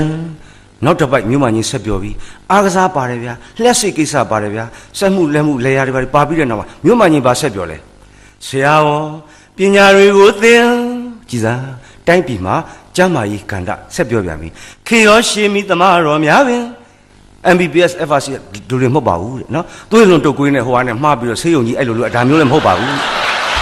နော်မျိုးမချင်းပြောတာဆရာဝန်ပညာတွေကိုသင်ခေရောရှေမီသမားတော်များပင်ဘာလို့ရမလဲလူတုကိုကိုနဲ့ထတ်တူချစ်ခင်ရင်ဝဲသာညွန်ကြားတန်ထွားကြမ်းမာခန့်ခိုင်အာအင်းပညာလည်းပြရမယ်ကုလည်းကုရမယ်ဆေးဘူးတူတာလည်းပါမယ်ကာဝယ်လည်းကာဝယ်ရတန်ထွားကြမ်းမာခန့်ခိုင်အာအင်းပြီးတော့ဘာလာလဲလာပြီဒီနေ့ကျွန်တော်တို့တစ်ကမ္ဘာလုံးပြောနေတဲ့ knowledge society age of wisdom မြို့မှကြီးသူ့ချင်းထဲမှာထည့်ပြောခဲ့တယ်ကလေးလေးတွေပညာရရှိဖို့တော့ဖတ်မိပုံသွင်းအာစရိတွေပဲလှလိုက်တာဗျာပြီးတော့ကလေးလေးလို့ပြောထားတယ်ပို့ပြီးချစ်စရာကောင်းပါတယ်အဲ့ဒီကလေးလေးတွေပညာရရှိဖို့တော့ဖတ်မိပုံသွင်းအာစရိတွေပဲရန်ကုန်မှာတချို့ကဖြတ်ဆိုတယ်အာစရိကျူးရှင်နော်ဒါလည်းမဆိုးပါဘူးလိုအပ်ပါတယ်နော်လူကျွန်းလူအောင်လေးတွေဖြစ်အောင်မြေတောင်မြောက်ခါမြင့်တယ်ကျွန်တော်ညီမလေးမကျူးပြောသွားတယ်နော်အနာဂတ်ကိုမျိုးဆက်တစ်တိုင်းမှာတာဝန်ရှိတယ်ပုံမလှပသောအနာဂတ်ကိုဖန်တီးနိုင်မှုအတွက်မြို့မကြီးအဲ့ဒါပြောသွားတယ်မြို့မကြီးနဲ့ဂျူးနဲ့သူတို့နော်မိဖိုးလောက်တော်မဲ့သဘောရှိတယ်ဒါပေမဲ့ generation ကာလမျိုးဆက်ဘလောက်ပဲကွာဟာဒီသဘောတရားမှန်းနေတော့ပို့ပြီးတော့မှန်လာလိမ့်မြို့မကြီးဆက်ပြောတယ်ပါတယ်လေကမ္ဘာရေချောင်းသင်္ဘောမောင်းနေဟာကြည့်ပါအောင်ဗျာမြို့မှာငင်းရှိတော့သင်္ဘောသားခင်မစားသေးဘူးဒါပေမဲ့သူကြိုပြောသွားတယ်ကမ္ဘာရေချောင်းသင်္ဘောမောင်းနေရေပြင်းဝေဟင်းနှံ့ဆက်ဆုံလင်းတို့လူကျွန်းလူကောင်းတစုတွင်ဘာဝင်တယောက်ဆိုတအားဘင်းအဲ့ဒါမှတိုင်းပြုတကယ်အမှုပညာกว่าဘာကြောင့်လဲမြို့မှာငင်းကရွှေစိတ်လိုချင်လို့လည်းမဟုတ်ဘူးသူ့ဘာသူစိတ်ထွက်လာတဲ့စေရန်လည်းရေးတာกว่าရိုးသားလို့ရိုးသားတဲ့ခါကျတော့နှစ်ပေါင်းများစွာခံပြီးတော့ဒီနေ့ထိတိုင်းပြည်လူမျိုးတွေအလုပ်ကျွေးပြုတဲ့အမှုပညာဖြစ်နေတယ်ငါပြည်တော်သားကြီးကသွားပြီကိုလေးပြောဘာပါရဲ့ကောင်းလိုက်တာကျေးဇူးတင်လိုက်တာအဲ့ဘာပြောတဲ့ဟာလေးကိုဆောင်းမရေးပါလားရုပ်ရှင်တေးပါလေသူပြန်ရေးပါတယ်နော်သူကိုယ်တိုင်မြို့မှန်ချင်းကိုပြန်တွေ့တယ်အဲ့မသေးခင်တွေ့တဲ့ခါမှာဆရာကိုကျွန်တော်စော်ကားမိပါတယ်တကယ်တော့ဆရာတချင်းသားလေးကောင်းပါတယ်လို့သူကိုခံခဲ့ပါတယ်အဲ့တော့ဘဝဘူလေးတင်အောင်ဆရာခွင့်တောင်းပြီးတော့အလင်းသင်တဲ့ဟောပြောပွဲတွေမှာကျွန်တော်ဒါလေးထည့်ဟောပြရစီဆိုတော့ဘဝဘူလေးတင်ဟောပေါ့ကွာတဲ့ငါဟာလေးယူသုံးပါတဲ့ငါလည်းအချိုးချလေးတော့ပြန်ကြော့ပေါ့ကွာ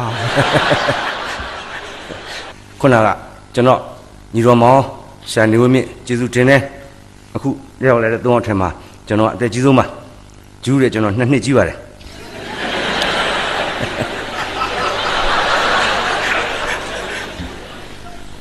နောက်ထပ်တာရကထုဆောင်မရစေ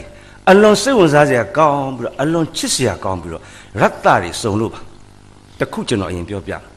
ဂျပန်ခေတ်စာအုပ်ထဲဖတ်ရမန္တလေးဂျပန်ဘုံကျဲ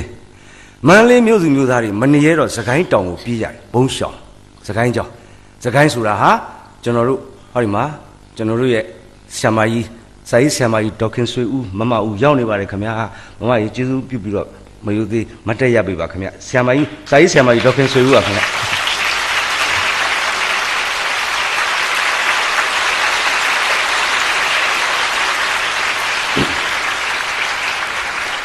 ဆရာမကြီးကဒီမှာသူ့သမီးမပလဲနဲ့သူ့သမီးရဲ့ချစ်သူနော်ဟိုဒေါက်တာမောင်မောင်စောတို့မိသားစုဒီမှာရှိပါတယ်အဲ့ဒါဆရာမကြီးဒီမှာရောက်နေတာဆရာမဟုတ်9လလောက်ရှိပြီဟလားဘယ်လောက်ကြာလဲ2လလောက်ရှိပြီဟုတ်ကဲ့ခင်ဗျဟလားအဲ့အသားလေးဒိုင်ရှိုးနာခင်ဗျအခုကျွန်တော်ဖော်ကောင်လုပ်လိုက်ပါပြီနော်ဆရာမကြီးဒေါခင်ဆွေဦးရဲ့ဇာတိဒေတာစကိုင်းအဲ့ဒီစကိုင်းကိုအလုံးသိပါတယ်နော်ဆရာကြီးမဟာဆွေရဲ့သမီးဆရာမကြီးဒေါခင်ဆွေဦးအလွန်ပြောင်မြောက်သောဝန်တာနုရခိတတရားများအမျိုးသမီးများရဲ့အာမများနှိုးဆော်ပေးတဲ့လှုပ်ဆော်ပေးတဲ့အမှုပညာမြောက်သောဝတ္ထုများကိုရေးထားတဲ့ဆရာမကြီးဖြစ်ပါတယ်။နောက်မှထမင်းစားဖိတ်မယ်လို့ပြောပါတယ်။အဲ့လိုနဲ့စကိုင်းတောင်ကိုပြေးလာရင်းနဲ့စကိုင်းကိုပြေးလိုက်ထဲမှာစစ်ပြေးတွေမန္တလေးကစစ်ပြေးတွေမှာဘယ်သူပါလဲဆိုတော့မန္တလေးကတချင်းရတဲ့ဆရာတင်းဆိုလူတယောက်ပါတယ်။ तू ကသူ့နှမတွေစကိုင်းကိုပြေးတယ်ဆိုတာသတင်းကြားလို့လားရှာအဲ့လိုနဲ့ तू စကိုင်းရောက်လာတညနေသားညနေပဲရေချိုးစိတ် तू ဆင်းလာတယ်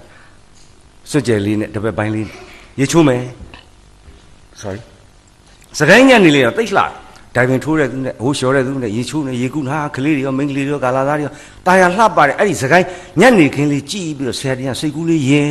အနုပညာတချင်းဆရာခန်းစားနေချိန်မှာသူ့စိတ်ကူးရင်ခန်းစားမှုရုပ်တရက်ချက်ချင်းပြိုပြက်သွားတယ်သူတွေမဟုတ်တလောကလုံးပြက်သွားတယ်ဘာကြောင့်လဲဟောနဲ့မြစ်အောက်ဒေသနေအကြီးဒေသနေပြီးတော့ဘုံကျဲလေမြန်ကြီးတွေမြစ်ကြောင်းတိုင်းတက်လာပြီးတော့ဆက်တနတ်တွေပြဘုံတွေကျဲချကဲပါယူပါတစားတွေးတန်ရဲအတုံးလိုက်တက်လိုက်ပေါ့ဗျာနော်ကျွန်တော်တငယ်ချင်းကြပြဆရာတယောက်ကတော့နှစ်ကြောင်းကြပြဖွဲ့ထားတာရှိတယ်သိကောင်းတာဒုံတက်တဲ့တုံလုံးပက်လက်တဲ့ကြပြခေါင်းစဉ်ကစစ်တဲ့ပြီးရောနော်အဲ့လိုနော်3ချောင်းကြပြပဲကြောက်ပါတယ်2ချောင်းကြပြဒါမိတယ်ဗျာဆိုအကုန်ပါတာနော်အဲ့လိုပေါ့ဗျာဒုံလုံးတက်တဲ့ဒုံလုံးပက်လက်ဖြစ်ရတဲ့ဟာကဘာပြက်ပြီးအနေထောင်ဖြစ်ပြီးခုနကဆရာတင်လဲတချင်းတဲ့ဆရာတင်လဲဒီရှိမှာတခါတည်းတွင်းပြင်းပြီးရတန်းပြေးတာတောင်တော်ဖြတ်ပြီးတော့ကြောက်ချက်ကြပြကြီးထဲမှာအတင်းဝင်ပုံကြောက်ပြီးတော့ဟာအဲ့မှာရန်ငွေတွေရောရန်မုံတွေရောဖုံတွေရောမြင်ရတော့ဗျာအဲ့လိုသူ့လိုပဲသူကြောက်နေတဲ့အချိန်မှာတုံဖြစ်နေနောက်တစ်ယောက်ကလည်းအဲ့ထဲစွတ်ပြီးပြေးဝင်လာသူ့ကိုတိုက်မိဟာကြောက်နေသူဖက်တာဟိုလည်းဖက်တာဟာကြောက်တယ်နှစ်ယောက်နောက်ကြအိုးဆွဲတန်ကြားခုနကဖုံမှုန့်နေရန်ငွေတွေအမောင်တွေလွင့်သွားတော့မှကြည့်လိုက်တော့မှလာသူဖက်ထားတာကအလွန်ချောမောလှပတဲ့ကောင်မလေးတယောက်လာပြီဇလားကောင်မလေးကလည်းသူကြောက်နဲ့ဖက်လိုက်တာယောက်ျားကြီးတယောက်ပါလားသူ့ကိုလည်းပြန်ဖက်ထားတာတင်းတင်းကြပ်ကြပ်ဖက်ထားတာနော်ယောက်ျားကြီးတယောက်အဲ့ဒါလည်းသိလိုက်ဟာကောင်မလေးကစဉ်းစားကြည့်ပါဗျာနော်ဘယ်လိုဖြစ်သွားမလဲမင်းကလေးသာဆိုရင်အားနာတယ်ကြောက်တယ်တအားရှက်သွားတယ်ဒါပေမဲ့နည်းနည်းလေးငွေ့လေးကျေးဇူးတင်တယ်ဘာလို့ဆိုဖက်ထားတော့နည်းနည်းအကြောက်ပြီနော်အဲကြောက်ပြီဆိုနီးရကောက်ဖက်တော့ရနော်စောတော့ဘာမှမသိဘူးပေါ့ဗျာအခုမှတအားရှက်သွားပြီးတော့ဟင်းဆိုပြီးတော့ခြာနဲ့လွှဲပြီးထွက်ပြေးသွားတယ်တချင်းရေးဆရာကြီးကဒီတိုင်းကြံခဲ့တာပေါ့လေနော်ဘယ်သူမှလည်းမသိဘူးလှလိုက်တာကြည့်သွားတဲ့မျက်လုံးလေးဝင့်ပြီးတော့တစ်ချက်ဝင့်ပြီးကြည့်လိုက်တဲ့မျက်လုံးလေးထဲမှာလဲ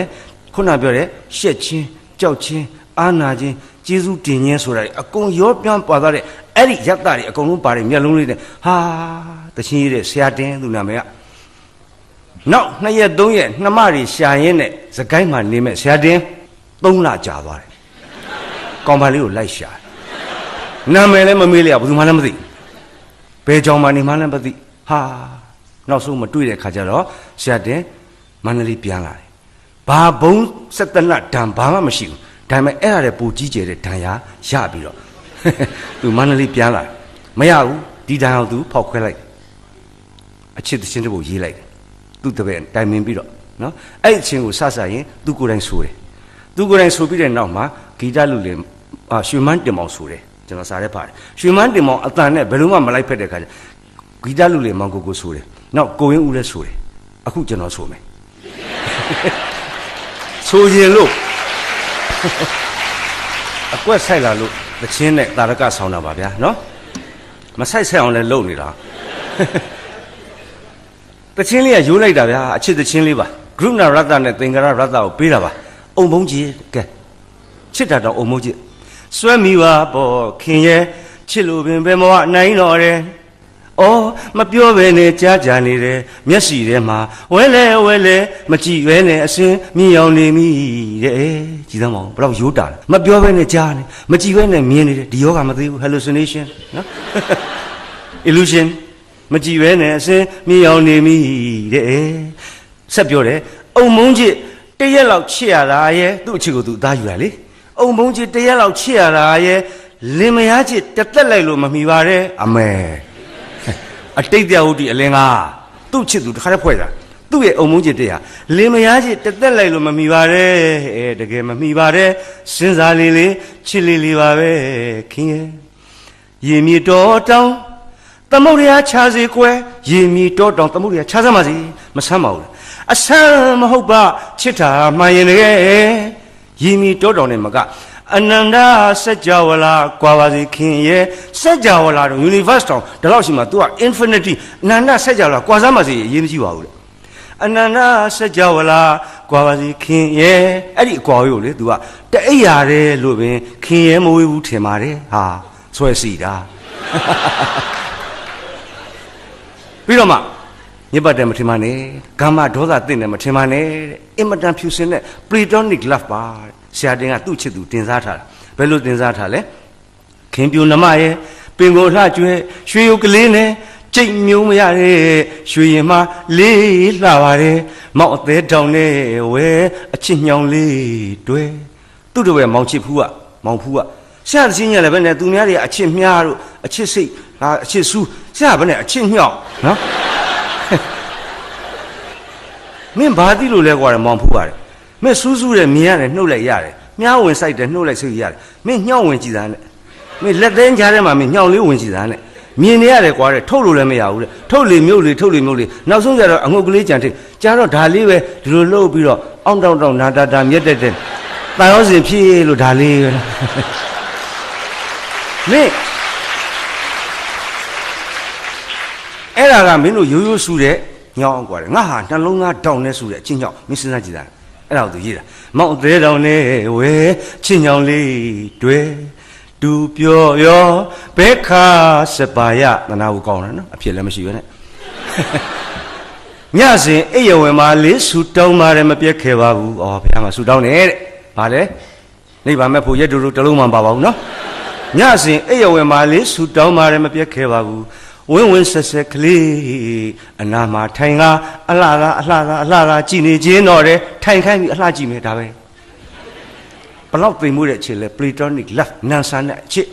အလှသာကြည်နေခြင်းတော့တယ်ဘယ်အထီကိုချစ်တာမပြောတတ်နိုင်တယ်သူကြတော့မပြောတတ်တော့ဘူးအော်မပြောတတ်နိုင်ပါတယ်နောက်ဆုံးကျတော့အင်မတန်ရိုးတဲ့ဥပမာဇီးဖြူဖန်းကားဆိုငုံရွေများတောင်းထားလိုက်ချင်ပါတယ်စာရေးဆရာနေဝင်းမြင့်ဆိုတော့ဒီနေ့မှာစာသားပြင်ရဇီးဖြူဖန်းကားဆိုကျွမ်းမြည်အောင်ကြိုက်ဝါပလိုက်ခြင်းမလုပ်ပါဘူးကျွန်တော်ညီတော်မောင်နော်အချင်းစိမ်မလားတော့မသိဘူးသူနော်အဲ့ဒီလိုအချစ်တချင်းကိုရေးခဲ့တဲ့ဆရာတင်ကောင်းပြီဂျပန်ခေတ်ကဘလောက်နှွဲ့လဲနော်အချစ်ကိုသူများတွေလို့မဟုတ်ဘူးအချစ်ကိုညှောက်နေသူကဥပမာပေးတယ်နော်အဲ့ဒီလောက်အောင်နှွဲ့တဲ့တွဲတဲ့သင်္ကာရရတ္တကရုဏာရတ္တအသေးစိတ်အလင်္ကာတွေနဲ့ရေးဖွဲ့နိုင်တဲ့ဆရာတင်ဟာတစ်ချိန်သောအခါမှာတိုင်းပြည်အတွက်တကယ်လိုအပ်လာတဲ့အခါကျတော့ဝီရယတ္တဆိုတဲ့နော်ရဲရင်ချင်းအံပုဒ္ဒယတ္တအောစရာကောင်းခြင်းဆိုတဲ့အဲ့လိုယတ္တတွေပါတဲ့အားတွေရှိတဲ့တခြင်းတစ်ပုဒ်သူထပ်ရေးပါတယ်ဘယ်လိုလုပ်ရေးပြလဲဆိုတော့1929 30ဝန်းကျင်လောက်ကျွန်တော်တို့စာရဲဖတ်ရပါတယ်ဆရာတိုက်စုရဲ့ဆောင်းပါးထဲမှာပါပါတယ်အဲ့ဒီမှာမောင်ပတ်တောင်းဆိုတဲ့ရန်ကုန်မှာရောက်နေတဲ့တက္ကသိုလ်ကျောင်းသားတယောက်ရှိတယ်စာအင်မတန်တော်တယ်မစ္စတာဖာနီဝယ်တို့ဘာလို့ထောင်ထားတဲ့ကျွန်တော်တို့အဲ့မှာဘာမာ book club ဘာသာပြန်ပြိုင်ပွဲလုပ်တာ9ခါပြိုင်ပွဲ4ခါသူစုရတယ်တော်တာအင်္ဂလိပ်စာပြိုင်ပွဲ နောက်ဆုံးကြတော့မောင်မင်းကြီးသားဆက်မပြိုင်ပါနဲ့တော့မင်းမယ်ရအောင်ပါကြံတဲ့လူတွေပြိုင်မဲ့လူမရှိဖြစ်သွားလိမ့်မယ်အက်ဒီတာလို့ဆိုပြီးအက်ဒီတာခန့်အဲ့ဒီကဏ္ဍလောကမဂ္ဂဇင်းအက်ဒီတာလုပ်ရင်းနဲ့မောင်ပတ်တောင်းကမျက်စိတွေပိုပွင့်လာပြီးတော့ထိုချိန်မှာနိုင်ငံရေးအခွန်နဲ့တက်လာပြီနေချက်ဆန့်ကြီးအမျိုးသားလွတ်မြောက်ရေးဒါတွေကတက္ကသိုလ်ကျောင်းသားလေးမောင်ပတ်တောင်းစီရောက်လာတဲ့ခါမှာကြည့်လိုက်တဲ့ခါမှာမောင်ပတ်တော့ဟာတွေ့လိုက်ပြီဘယ်နဲ့မျက်နှာဖြူတွေအင်္ဂလိပ်တွေကိုလိုနီနယ်ချက်တွေငါတို့တခင်ဆိုပြီးတော့ငါတို့ကကျွန်ဆိုပြီးငါတို့ကဖျားထူးကြတယ်ကြည်စမ်းမအောင်မှားနေတယ်သူတို့ကိုသူတို့တခင်ငါတို့ကကျွန်ဟာမဟုတ်ဘူးဒါပြောမှန်ဖြစ်နေတယ်သူတို့ကငါတို့ကိုလာအုပ်ချုပ်တယ်သူတို့အုပ်ချုပ်နိုင်မှုအတွက်သူတို့လာကားတွေငါတို့စီကနေအခွန်တွေယူထားတာအဲ့တော့ပတ်စံပေးတဲ့ကောင်ကတခင်ယူတဲ့ကောင်ကကျွန်ဘာမှတော့အဲ့လိုလုပ်ပြီးတော့တလျှောက်လုံးသခင်ဟာလားသခင်ကျွန်တော်မျိုးဖြစ်နေတဲ့ဟာကိုမောင်ပတ်သုံးချက်ချင်းပြောင်းပြီးတော့သူ့ကိုယ်သူသခင်ပတ်တောင်းနာမည်မှဲ့ပလိုက်တယ်။နောက်သူနဲ့နိစက်တဲ့အဲ့ချင်းတော့တက်ကတူကျောင်းသားများဖြစ်ကြတဲ့သူချင်းကကိုအောင်ဆန်းသခင်အောင်ဆန်းဖြစ်တယ်။ကိုနုသခင်နုဖြစ်တယ်။ဟာလားခုနကကိုလှမော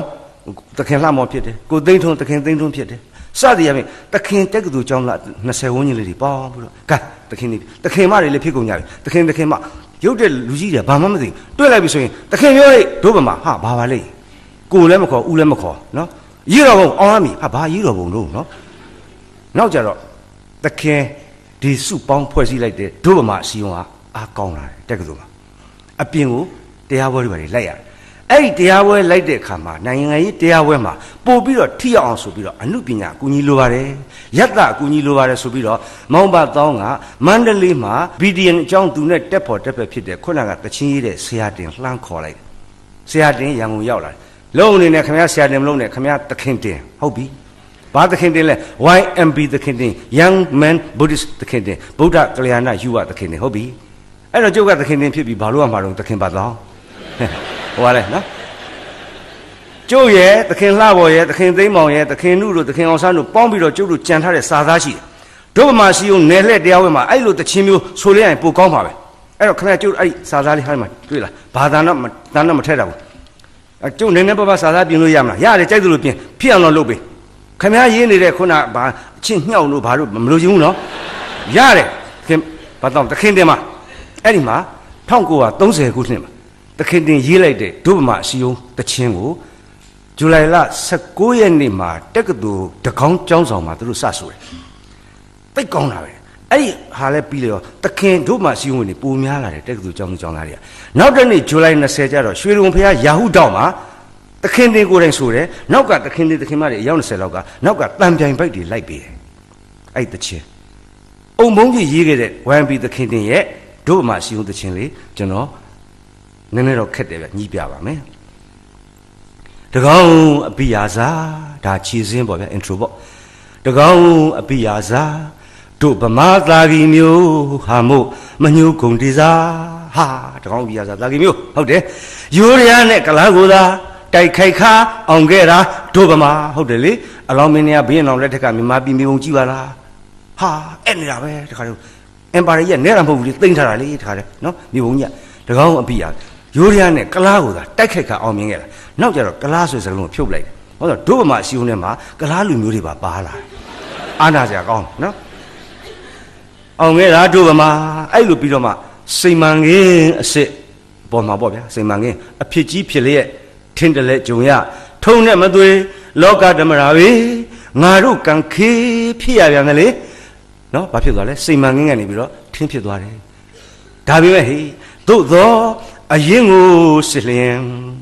သခင်တင်ကအဲ့လိုလေးအတန်တင်ထားတော့နောက်ကသခင်မ30 20လောက်ကလက်သီးလက်မောင်းတန်းပြီးတော့ဗမာပြေငါတို့ပြေပြီးတော့မှသခင်တင်ကဆက်ဆူတယ်နောက်ဥဒံဘယ်မကြည်စရာရာဇဝင်တွင်ထားခြေကိုအစင်လားကဘာတခွင်းမှဖြင့်ဗမာအထင်ရှာဒုက္ခတွင်မှညံ့ကြတော့မာလားဒုဗမာမဟုတ်လေသလားပရိသတ်ကိုပြမေးတယ်ပရိသတ်လည်းဘယ်ခံရင်မလဲဗျဒုက္ခတွင်မှအညံ့မခံနိုင်ဘူးဟဲ့အလိုလိုပါလာတာအဲ့လိုနဲ့ဒီသင်းကဆက်လိုက်တာနောက်ဘယ်ဘက်ကိုရောက်သွားလဲဆိုတော့ကျွန်တော်ကြော်ချလိုက်ပါမယ်အမျိုးသားရေမို့ကျူပန်းကြပါဒုဗမာအော်မျိုးသားရေမို့ကျူပန်းကြပါဒုဗမာ အရှိကနေဝန်းထွက်သည့်ဗမာပါဒုက္ခိကိုတော့ရောက်ရမည်မှာမလွယ်ပါဒိုဗမာအဲ့ဒါကျွန်တော်ဝိုင်းအောင်ချတာပေါ့ဗျာဗမာပြည်တဝှမ်းအကုန်ကိုအိမ်မှတ်ပါကိုရာမှတ်ပါအဲ့ဒါဒိုဗမာကျွန်တော်ဆိုရင်ဗမာပြည်ထဲမှာစင်ကာပူတောင်မှကိုအိမ်မှတ်ပါကိုရာမှတ်ပါဒိုဗမာစိတ်ဓာတ်ပြင်းနေလိုက်စား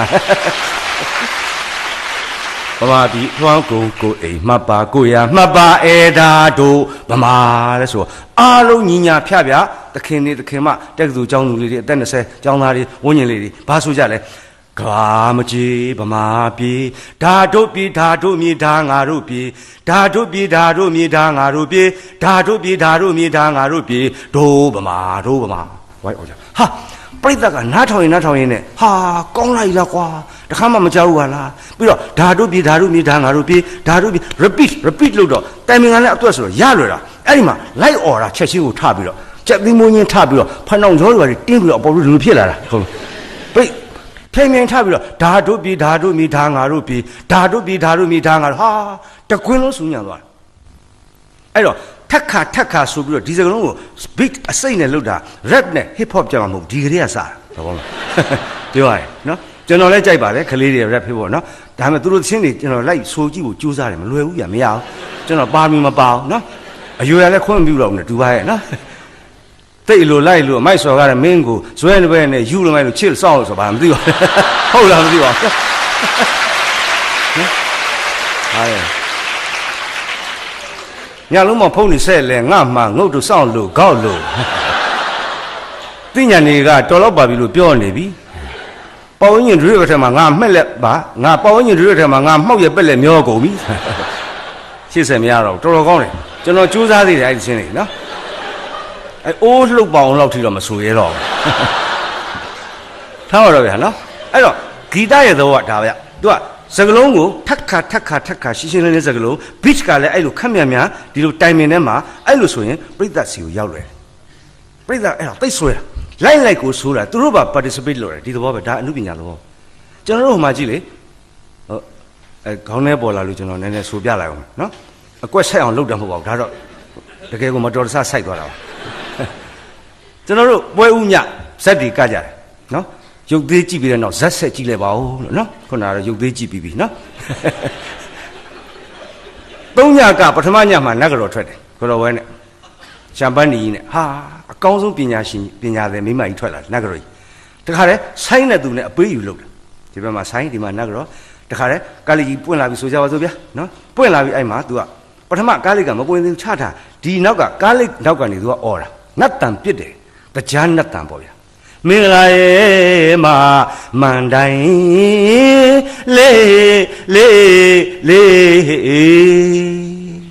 လူမပြင်ရသေးဘူးဆိုင်းနေရနေဟုတ်ပြီပြို့ဟာလာပြီညာတန်ပေးတာနော်ရောင်းဆိုင်ရဲ့မလီလီတာမောငယ်စီနတ်ပြည်ထီလူပျော်ဝဲငယ်ကောင်းနတ်ပေါင်းစုချီအောက်ကဆိုင်းကနေပြီးတော့နော်ဆိုင်းဆရာနော်အဲ့ဒီကနေပြီးတော့ခေါင်းဆောင်ကနေပြီးတော့တခါဒီနေ့နော်ကျွန်တော်တို့ဒေါ်တန်တန်နုဖွဲ့စည်းတည်ထောင်သောဟာလားရွှေအင်ကြီးရွှေဆက်ကြီးဟုတ်ပါရဲ့လားပြုဟုတ်ပေပြို့ဘာညာပေါ့ဗျာအဲ့ဒါမျိုးတွေပေါ့နော်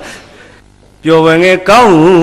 နတ်ပေါင်းစုချီမေယူဘဟုဒါအလေးပဲရှိသေးတယ်နော်နတ်တန်ပြည့်တရားနတ်တန်မေယူဘဟုမြင့်မို့ထိပ်ပန်းဝေယနာကဟာလားသူဇာနန္ဒစိတ်တရနဲ့စိတ်တဓမ္မကျင်ရအများမိဖုရားအပေါင်းထောင်တောင်းမကငါတရားအမှားကြွားတာနော်ထောင်တောင်းမကငါတရားအမှားထက်ဖြန်းငယ်စမ်းဝရံခါဤနတ်များမှုလူတို့ပြည်တွင်နတ်များမှုလူတို့ပြည်တွင်ငါအရှင်းပြောရွှေမြူမီလာသည်တကားမင်္ဂလာဆန်ငင်းပွဲတော်ပေါင်းဂုံရောင်လင်းပါတဲ့မင်းအများတို့ဟာဆိုင်ကလေဟုတ်ဘေးပြိုးဘယ်နဲ့ကဘိုင်းထားပါတော့ဗျာနော်တိတ်လာတာအဲ့လိုအပေးလို့နောက်ကားလေးကြီးပွင့်ထွက်လာတချင်းလေးဆက်ဆုလိုက်တယ်နောက်ဆုံးကြတော့မှဘာနဲ့သိမ့်လဲသူကတစ်ချိန်ငယ်မှနှစ်ချိန်သုံးချိန်ငယ်မှဥတင်းနော်နောက်ဆုံးကြကြေးတော်ရှင်ကျွန်တော်မျိုးတို့ကိုဖယားတိုးမှာပါကြတော့မှဆိုင်းကတောလိုက်ရောဒူနဲ့တဲနဲ့ဘာညာအဲ့ကြမှာနတ်ကလေးရတချင်းကောက်ဆိုးရောအတူလေးရတဲ့ရှင်ငါပြိုင်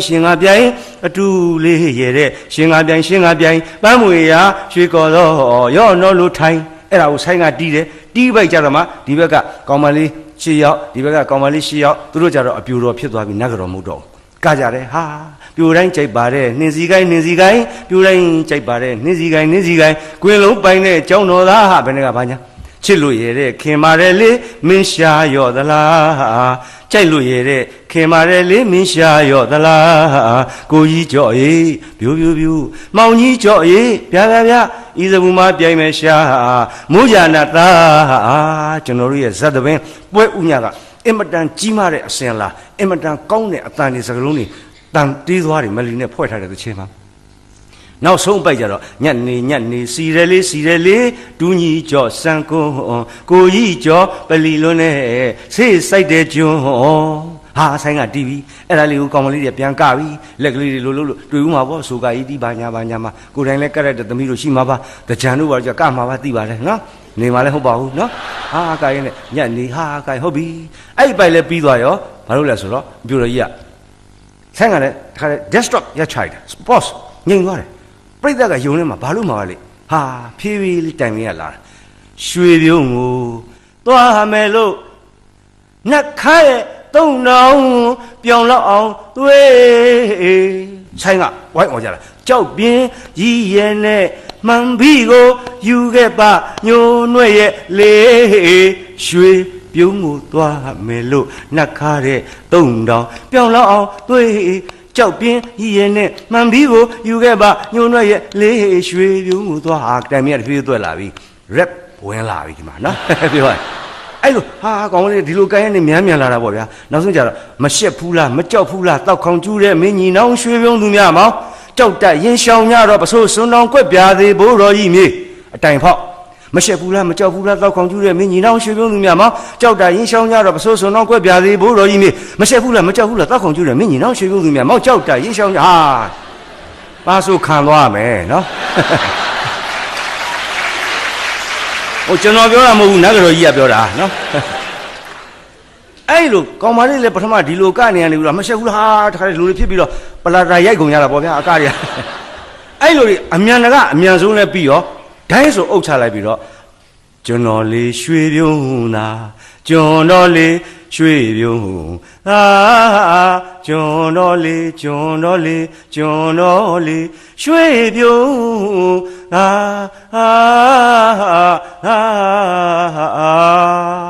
ကားလေးကြီးချကောင်းပြီဟေးဒီညပွဲရတော့နတ်ကတော်ကစပြီးစွာနေပြီမာမီချစ်တဲ့နော်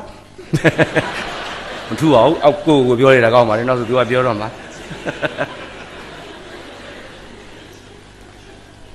ကျွန်တော်မိခင်ကြီးခုနကကျွန်တော်ဖခင်ကြီးဥရွှေတောင်ကျော်ကတော့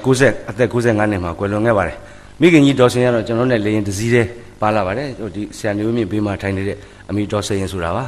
နော်အမေကတော့အောက်ကနေကျွန်တော်တခါမှဗမာပြည်တော့အနေနဲ့ရလှည့်ပြီးခေါ်တာအမေကျွန်တော်ဟောပြောဖို့စင်ကာပူကျမ်းမှာနားထောင်မလွယ်ဘူးအမေရတယ်နော်ခွေးရှင်းနေကိုတခါလုပ်ပြဒီကကလေးတွေအကုန်လုပ်ပြီးတယ်အမေကို VIP မှာထားပြီးတာဟောမဲ့စာရေးဆရာရဲ့အမေဆိုပြီးတော့ထားပြီးတာပေါ့နော်အဲ့တော့ကျွန်တော်ဟောတာပြောတာဆိုတာတွေအမေဒီတခါပဲနားထောင်မှုတယ်အဲ့ဒါလဲစင်ကာပူကသက်ဆိုင်ရာပုဂ္ဂိုလ်များအားလုံးတကယ်ကျေးဇူးတင်ပါတယ်သားစာရေးဆရာရဲ့ဟောပြောချက်ကိုမြန်မာမျိုးမှာမှုဖဲနဲ့နိုင်ငံခြားမျိုးမှာအမေတယောက်ကနားထောင်ဝေးရအောင်ဖန်တီးပေးနိုင်တဲ့ဒီကုသိုလ်ကြီးဟာနင်းတော့ကုသိုလ်မဟုတ်ပါဘူးဒီကုသိုလ်ကြောင့်မို့နောက်နှစ်မှာဓာတ်တဲ့အစာပေါင်းများစွာဆက်ကအောင်မြင်မယ်လို့စိတ်ချပါတကယ်ပါကျွန်တော်ဆုပေးပါတယ်တကယ်ပါ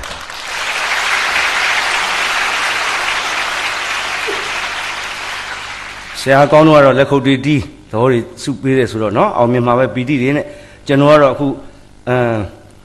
အခုဒီမှာညီမလည်းပါတယ်တူလည်းပါတယ်ကျမဒါအမှန်ပြောရင်ဆွေမျိုးသားချင်းဒီလောက်ထိမစုံဘူးစင်ကာပူကျမစုပေးတာဆရာကောင်းတော့ကเนาะကျွန်တော်ဟောတာနားထောင်မှုလေကျွန်တော်စိတ်ထဲတော့အဲ့ဒီအမေတော့တော်တော်ရှက်နေမှာပဲဒီချိန်အဲ့ဒါပွဲပြီးရင်တိတာထင်ရှားတယ်လေတိတာထင်ရှားတာကအဝတ်စားကြောင်ရုပ်ရည်ပေါ်ကြောင့်မဟုတ်ဘူးဖွီးရှမ်းနဲ့လာတာဟုတ်ဟာဒါချီဦးညုံမင်းဆိုအလုံးသိမှာအဲ့သူကွက်ကြီးလှုပ်သွားကြမယ်နဲ့မလှုပ်ကြပါနဲ့ဗျာနော်ရှက်ပါလို့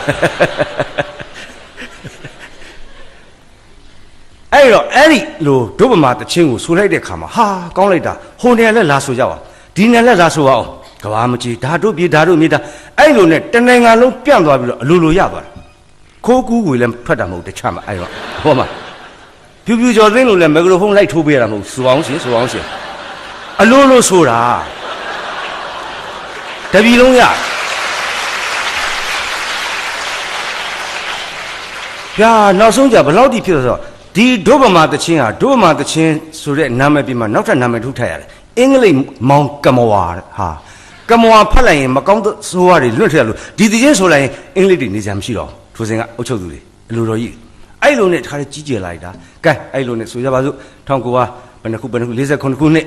နော်တိုင်းပြည်ပြည်လွတ်တော်ဖွဲ့စည်းအုပ်ချုပ်ပုံဟာအခြေခံဥပဒေရေးတချင်းရှိရမယ်အလံရှိရမယ်ကောင်းပြီကဲအလံတော့ဒါဟိနောက်နှစ်48ခုနှစ်လွတ်လပ်ရေးကျင်ညာစာထုတ်တတ်မယ်ကဲတို့တချင်းဘာတချင်းလုပ်ကြမလဲဘာမှအထွေထူးလုပ်မနေနဲ့တပီလုံးအလွတ်ရပြီးသားနားဆွဲပြီးသားဒီတချင်းကိုပင်လျင်လိုအပ်တယ်လို့စာသားလေးပြောင်းပြီးတော့တို့ရဲ့အမျိုးသားတချင်းနိုင်ငံတော်တချင်းလုပ်လိုက်ကြစို့ဒါဖြင့်အပေါ်ပိုက်တယ်မလို့တော့ဘူးဟုတ်ပြီဘယ်ကနေစယူမလဲမျိုးသားတချင်းနိုင်ငံတော်ချင်းဆိုတာဘယ်နှမိနစ်အတွင်းမှာ6မိနစ်ဆိုလားအဲ့အတွင်းမှာပြီးရမယ်ဆိုတော့ကန့်သက်ချက်လည်းရှိတယ်ဗျနော်အဲ့တော့ကဲလောက်ကြစို့ဆိုပြီးနောက်ဆုံးဘယ်လိုဖြစ်သွားလဲဒီနေ့အခုကျွန်တော်တို့ကြားရတယ်နော်မူလတော့ကအမျိုးသားရေးမှုကျူးပန်းကြပါတို့ဗမာဒီနေ့ကြတော့တရားမြတ်တာလွတ်လပ်ခြင်းနဲ့မသူတို့ပြီးအလိုက်ကတူတူပဲဒီမလိုဒီပဲစာသားလေးနဲ့ပြောင်းထားတာအဲ့လိုပြောလို့ကျွန်တော်တို့နော်တို့မှချင်းတဲ့မျိုးသားချင်းဟာကော်ပီလို့မပြောပါနဲ့နော်နော်တမီတွေကဖွာတဲ့အမွှာသားနှစ်ယောက်လို့ပြောပါနော်အမျိုးသားရေးမှုကျူးပန်းကြပါတို့ဗမာဒီဘက်ကျတော့တရားမြတ်တာလွတ်လပ်ခြင်းနဲ့မသူတို့ပြီးဟိုကအရှိကနေဝန်းထွက်ပြီးဗမာပါဒုက္ခကိုတော့ရောက်ရမီမမလွဲပါအခုကျတော့မျိုးသားချင်းကမြတ်လူခသိငိမ့်ညံစီကိုခွင့်တူညီမြဝါဒဖြူစင်တဲ့ပြည်တို့မြေယခင်ကမြန်မာပြည်တဝန်းအကုန်ကိုအိမ်မှတ်ပါကိုရမှတ်ပါအဲ့ဒါတို့ဗမာအခုကျတော့ပြည်တော်စုအမွေးမြဲဒီတန်းစီဒိဋ္ဌံပြုမလေးထိမ့်သိမ်းဆိုလေယခင်ကဘာမကြည့်ဗမာပြည်ဓာတုပြည်ဓာတုမြေဟာအခုကျတော့ပြည်တော်စုကိုအသက်ပေးလို့အလုံးသိတဲ့အတိုင်းနော်ဒီစင်းစာကအလုံးရပါတယ်အဲ့တော့နိုင်ငံတော်တချင်းအမျိုးသားတချင်းဖြစ်လာစေမဲ့ဒုဗမာအစည်းအရုံးတချင်းဖြစ်ပါတယ်အဲ့ဒီဒုဗမာအစည်းအရုံးတချင်းကိုဒီလိုရေးတာလဲဂျပန်ခေတ်တုန်းကအချစ်ညှောက်တွေ့ခဲ့တဲ့ပုဂ္ဂိုလ်ဖြစ်ပါတယ်အနုပညာဆိုတာဒါပါပဲအနုပညာသမားဆိုတာလိုအပ်ရင်အမျိုးဘာသာသာသနာ requirement တောင်းဆိုမှုရှိရင်ရှိသလိုသူတို့ဟာနှလုံးသားတွေကအုံနောက်တွေကမွေးထုတ်ပေးကြတယ်ဆိုတဲ့သာရကတစ်ခုကိုကျွန်တော်တင်ပြခြင်းဖြစ်ပါတယ်ဒီချီတော့လည်းအေးနေပြီလက်စစ် electric power အပြည့်ကြီးနဲ့ဒီလောက်ဒီလေအေးစကြီးလွှတ်ထားတာခံမခံစားဘူးလို့ဆိုတာ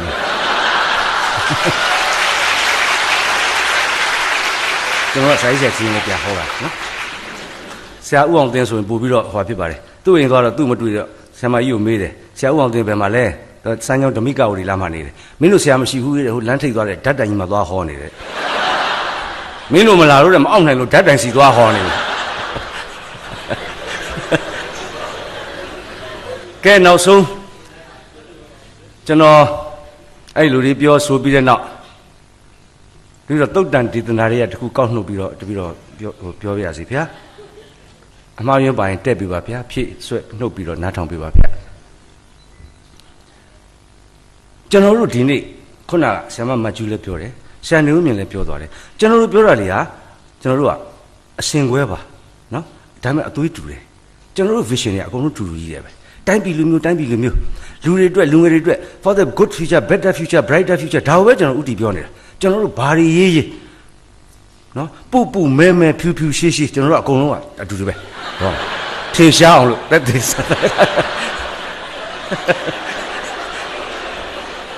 ကျွန်တော်တို့မောင်နှမတွေရဲ့ကလောင်တွေဟာအမျိုးအစားတွေကွဲပေမဲ့ကျွန်တော်တို့ကြားမှာ harmony ရှိတယ်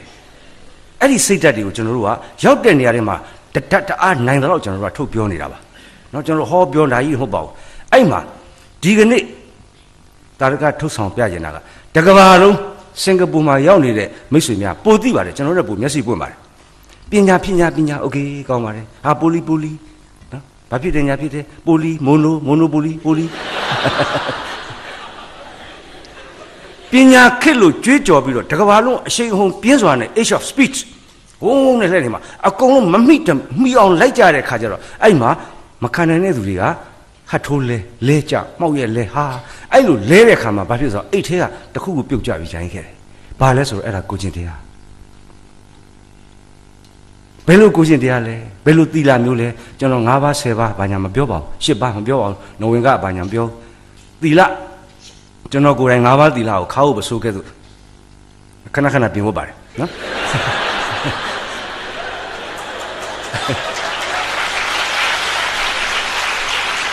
လေးပါတော့အတော်ကိုလုံတာကျွန်တော်ဒါသိကြတယ်နော်အဲ့တော့ဘယ်လိုသီလမျိုးလဲဘယ်လိုစိတ်ဓာတ်မျိုးလဲဆိုတော့ကျွန်တော်ပြောပြစီအရှင်အာနန္ဒကိုရောမြတ်ကြီးရဲ့စိတ်ဓာတ်မျိုးပါအမေချူညို့ရဲ့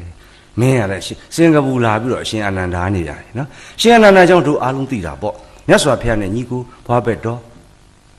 ပြီးတော့ပိဋက2ပုံမှာ3ပုံမှာ2ပုံအာကုံဆောင်နိုင်တာပြီးတော့ခုနအဲ့ဒီကဓမ္မဘာနာဂာရိကဖြစ်ခဲ့တာတက်တော်120မြတ်စွာဘုရားပြိဋိဘံဆက်ပြီးနောက်အနှစ်40ကြာကောင်းငင်မှာထက်ဝက်ဖွဲ့ခွေပြိဋိဘံပြုပြီးတော့ကိုကထက်ချမ်းကွဲကြသွားတာအဋိဋ္ဌာန်နဲ့အဲ့လိုခွဲပေးတာအဲ့ဒီလိုအရှင်အာနန္ဒာကြီးအဲ့ဒီအရှင်အာနန္ဒာကြီးကြောင့်များမင်းကဘာမှအထွေထူးပြောနေလို့လေအရှင်အာနန္ဒာပါဆိုမှအကုန်လုံးကပြောစရာကိုမရှိတော့ဘူးပေါ့မဟုတ်ဘူးကျွန်တော်ပြောနေတာတစ်ချက်ကလေးဘယ်နေရာလဲလိုက်ပါစဉ်းစားပြီးတော့မြင်အောင်ကြားအောင်ကြည့်ပါမြတ်စွာဘုရားဝါတော်20ရတက်တော်55နှစ်ပေါ့ဗျာ35နှစ်ဘုရားဖြစ်တာအဲ့ဒီတက်တော်55နှစ်ဝါတော်20အရာထိအောင်မြတ်စွာဘုရားမှာအမြဲတမ်းပြုစုလုပ်ကျွေးပေးမယ်ဥပဋ္ဌာကယဟမရှိဘူးဥပဋ္ဌာကဆိုဒီနေ့လူပြောရင်တော့ PSO ပေါ့ဗျာမြတ်စွာဘုရားမှာ PSO မရှိနော်အဲ့လိုမရှိတဲ့ခါကျတော့ကြုံရကြရဟန်းကကြုံရကြတာခုနတပိတ်ပိုက်တာသင်္ကန်းလျှော်တာနောက်ကလိုက်တာလောက်တော့အစင်မပြေမှုဂတိကောက်မှုတွေအများကြီးတွေ့ရတယ်အထာမနှက်ဘူးပေါ့ဗျာနော်အမြဲတမ်းပြုစုလုပ်ကျွေးတဲ့ကိုကြီးအရာရှိမှသာလဲကိုလူကြီးဘာလို့လဲဆိုတော့ तू ကသိတာဒါထုံးစံမယ်ဒါပဲမြတ်စွာဘုရားမှာကအရှင်မေဂိကလှုပ်လိုက်အရှင်နာဂသမလာဆိုဘွဲတွေမှတ်ပြီးတော့တပားစီအဲ့လိုလှုပ်နေတော့အရှင်ရမပြေတော့တချို့ယဟန်တွေကဘုရားနောက်ကလိုင်းနဲ့တပိတ်ကြီးအောက်ချထားမယ်လှုပ်ဒီဘက်လမ်းကသွားမယ်လှုပ်ကတိကဖက်လှုပ်မြတ်စွာဘုရားကြီးတော့ကန္နာဂုရီတိုက်ထဲမှာရှိကြိတ်သောတာဝကကြီးများစုံညီတဲ့အချိန်မှာမိန့်တော်မူပါတယ်ခြေသားတို့ငါသည်တက်ကြီးပြီပြင်မမီပေါ့ဗျာနော်ထို့ကြောင့်အမြဲတမ်းငါအနားမှာပြုစုလုပ်ကျွေးနေမယ်ဥပဋ္ဌာကယဟန်တပါငါအလိုရှိတော်မူပြီဟာဟုတ်သားပါလားဓမ္မတောင်တွေကယူပြီးတော့စရင်ဒီယာရုဥပဋ္ဌာကယာရုကိုစတောင်းတာရှင်သာရိပုတ္တရာတပည့်တော်ခတ်မှာဖေရလက်ရတော်ရမှာဖေရတင့်တင်ချင်းနဲ့ကဘာတသိန်းပါမီဖြစ်ပက်ပါဖေရတပည့်တော်အထိုက်တန်ဆုံးပါဖေရပညာအေတတက်ပါဖေရတပည့်တော်အားထိုယာတုခံထားပါဖေရမြတ်စွာဘုရားပယ်တော်မူတယ်ရှင်မမောကလားပယ်တယ်မခံထားဘူးတပားပြီးတပားတောင်းကြတာမှာအကုန်လုံးကိုမြတ်စွာဘုရားညှင်းပယ်တော်မူတယ်တပားကမှခံတော်မမူခတ်တီတီနဲ့ရှေ့မှာထိုင်းတာကအရှင်အနန္ဒာမတောင်းဘူးသူများလည်းလို့ထမတောင်းဒီတိုင်းကြီးငုတ်တို့ဟာကျွန်တော်လည်းသူ့အမှုရာနည်းနည်းသတိထားမိတယ်စပ်ဖိုင်ရင်းနဲ့အဲ့မှာနောက်ကယဟန်တွေကငါရှင်အနန္ဒာအားလုံးတောင်းပြီးပြီမြတ်စွာဘုရားခံတော်မမူအသင်မတောင်းရသေးတပါးကြီးကြံတယ်အသင်အားခံထားခြင်းဟာတူတယ်တောင်းလိုက်တော့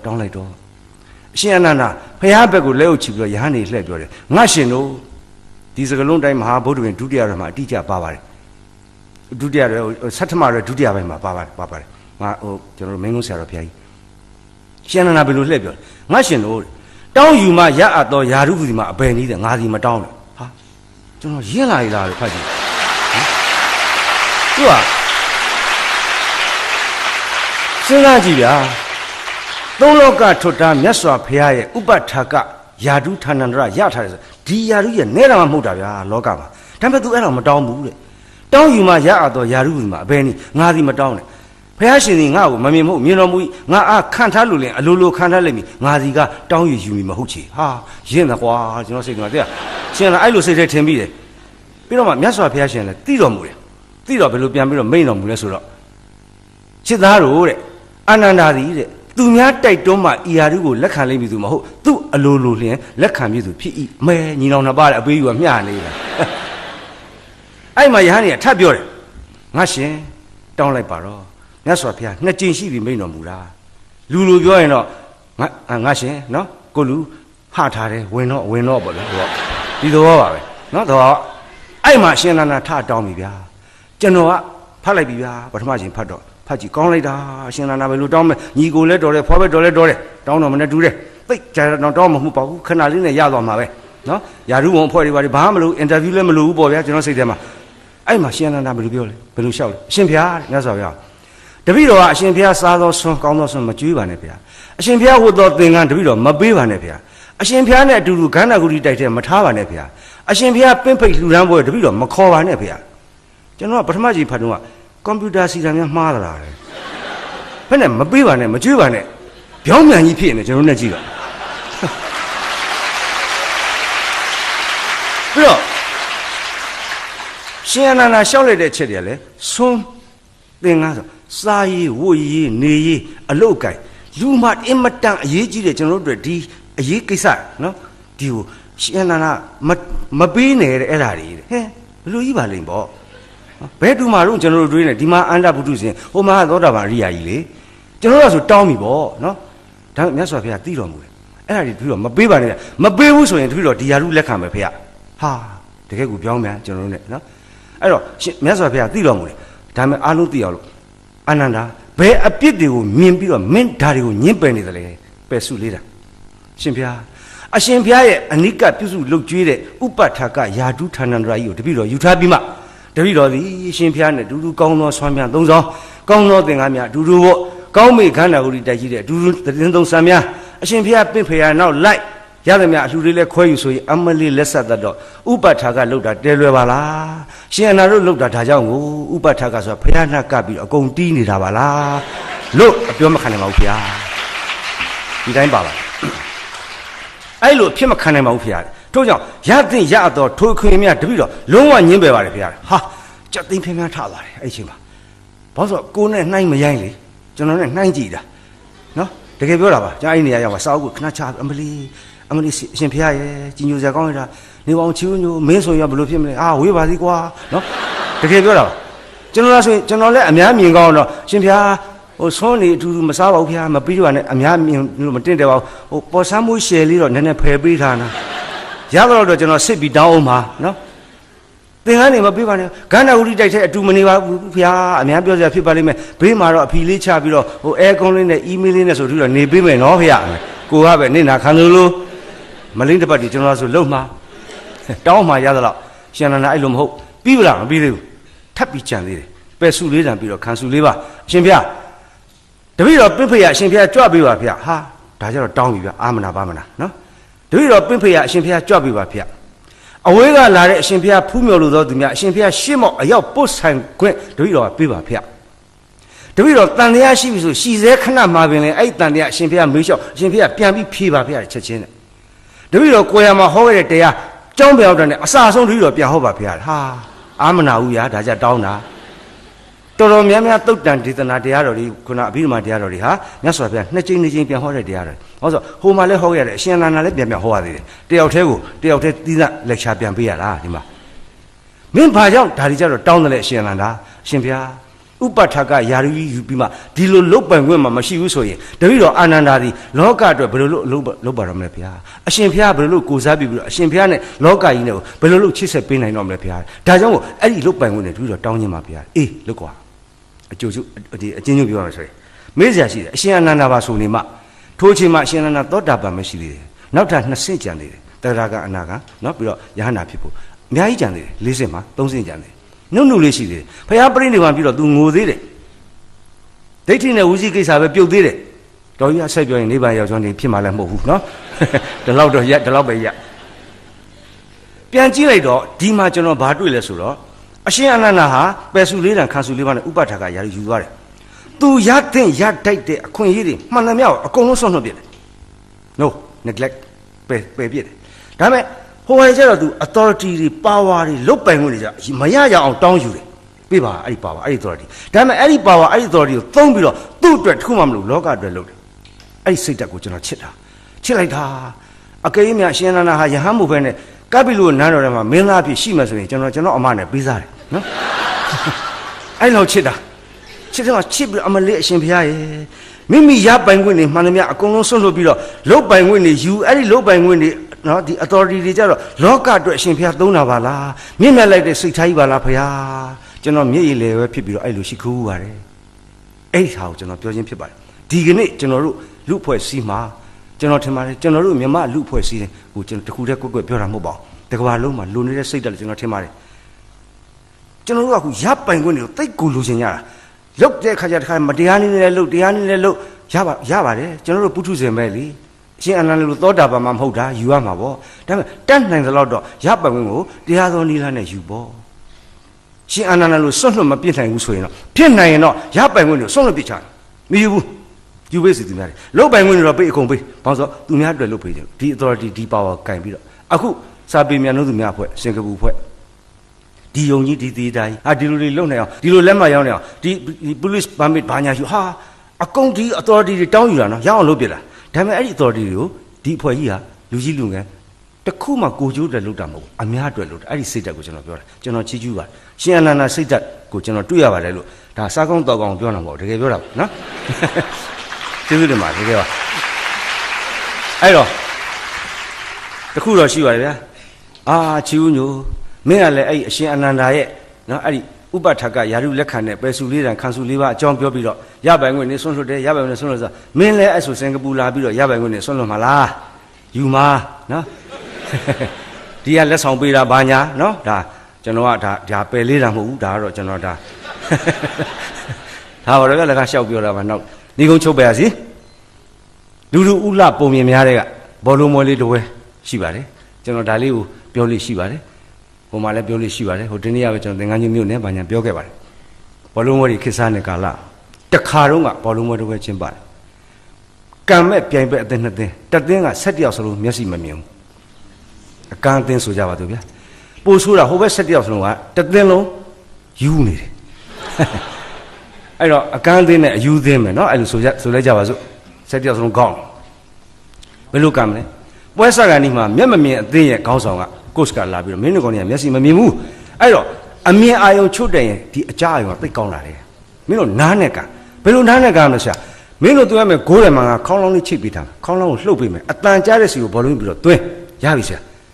ဆက်ထားမယ်ဘောလုံးလည်းကျွန်တော်မြင်ရဘူးလေအေးဟုတ်သားပဲဘောလုံးမှလည်းခြူလေးတက်ပေးထားမယ်ရပြီကျွန်တော်တို့ချင်းချင်းလည်းမမြင်ရဘူးဆရာအေးဟုတ်ပြီသားကဲမင်းတို့ချင်းချင်းမမြင်ရမယ်ကြားရအောင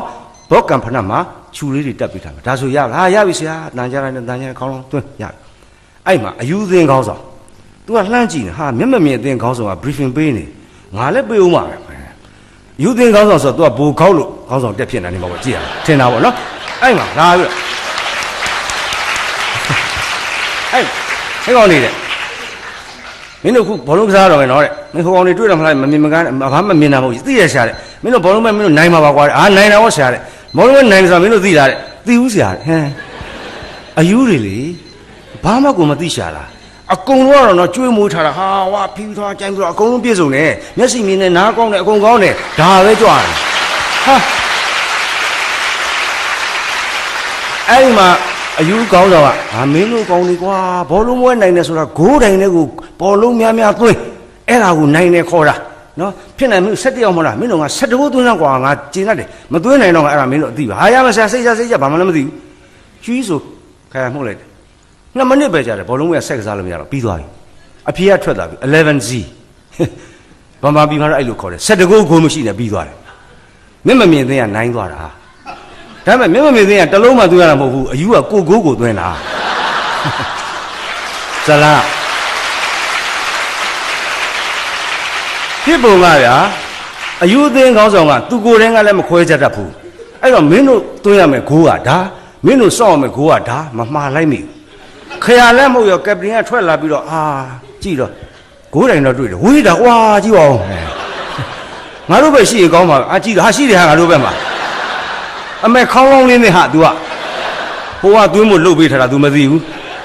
အဲ့ဒါနဲ့တီလည်းမဟုတ်ရောကပတင်ထားဟာပြေးတယ်လာပြီးတလုံးသိမ့်ထိုက်တော့ဟာအယူကူသမားသဘောတွေကြတော်တာငါပတင်ကပတင်စဆိုင်တလုံးသွင်းနိုင်တယ်ပိုက်တောင်ကဘောလုံးလေးထုတ်ပြီးတော့ဒီမှာတက်ဟေးကောင်မင်းလည်းချဟေးကောင်ဒီတက်ဟေးကောင်မင်းချဟာဒီနာအပြန်သွားသဘောတွေကြဒီကောင်ဟေးကောင်ရောက်ခေါင်းတိုက်လိုက်ဝင်သွား10လုံးပြီးတော့ငါပဲကြံတော့တယ်ပိုးတောင်လွယ်သေးတယ်တဲလိုက်ပြီးတော့ကြည့်တော့မရှိဘူးနောက်ပေါက်လေးကိတ်ထည့်ပလိုက်ဥပဒေသားကမြည်သူပင်ဖြစ်စေမြည်သူပင်ဖြစ်စေမြည်သည့်အခြေအနေမှာပင်ဖြစ်စေအားလုံးမြည်သူပင်ပြည့်စုံသည်ဖြစ်စေဓမ္မအဓမ္မဝိဇ္ဇာအဝိဇ္ဇာအမောဟမောဟအမှားအမှန်ခွဲခြားသိနိုင်စွမ်းသောပညာကန်းကွယ်ရင်ကိုယ်ကိုယ်ကိုသွင်းတဲ့ဘဝရောက်သွားနိုင်တယ်ဒါဥပဒေသားပြောဆိုကြောင့်စင်ကာပူမှချစ်ခင်လေးစားအသောစာချစ်သူစာပေမြန်တို့သည်အပေါင်းသည်ကိုကျင့်ဖြူစင်မှုအခြေခံနိုင်ကြပါစေထို့အခြေခံဝင်၌ပညာအထွတ်တက်ပြီးတင်ထိုင်ကြပါစေပညာအထွတ်တက်တင်တဲ့အခါမှာလဲတတိတံပစင်ကတ်နိုင်ကြပါစေ ထိုကဲ့သို့အည်သွေးများပြုတ်ဝလျက်လောကီလောကုတ္တရာဘောလုံးဝဲကြီးမှာတစ်ဖက်အသင်းကိုယ်တိုင်တည်ဟူသောအဝိဇ္ဇာမောဟကိုယ်တိုင်တည်းသို့ပရဟိတလောကဟိတခေါ်တဲ့အနိုင်ကိုးများကိုတစ်လုံးပြီးတစ်လုံးသွင်းနိုင်သောအောင်မြင်သောချန်ပီယံများဖြစ်ကြပါစေဆန္ဒပြုရင်းဒီကုန်းချုပ်ပါ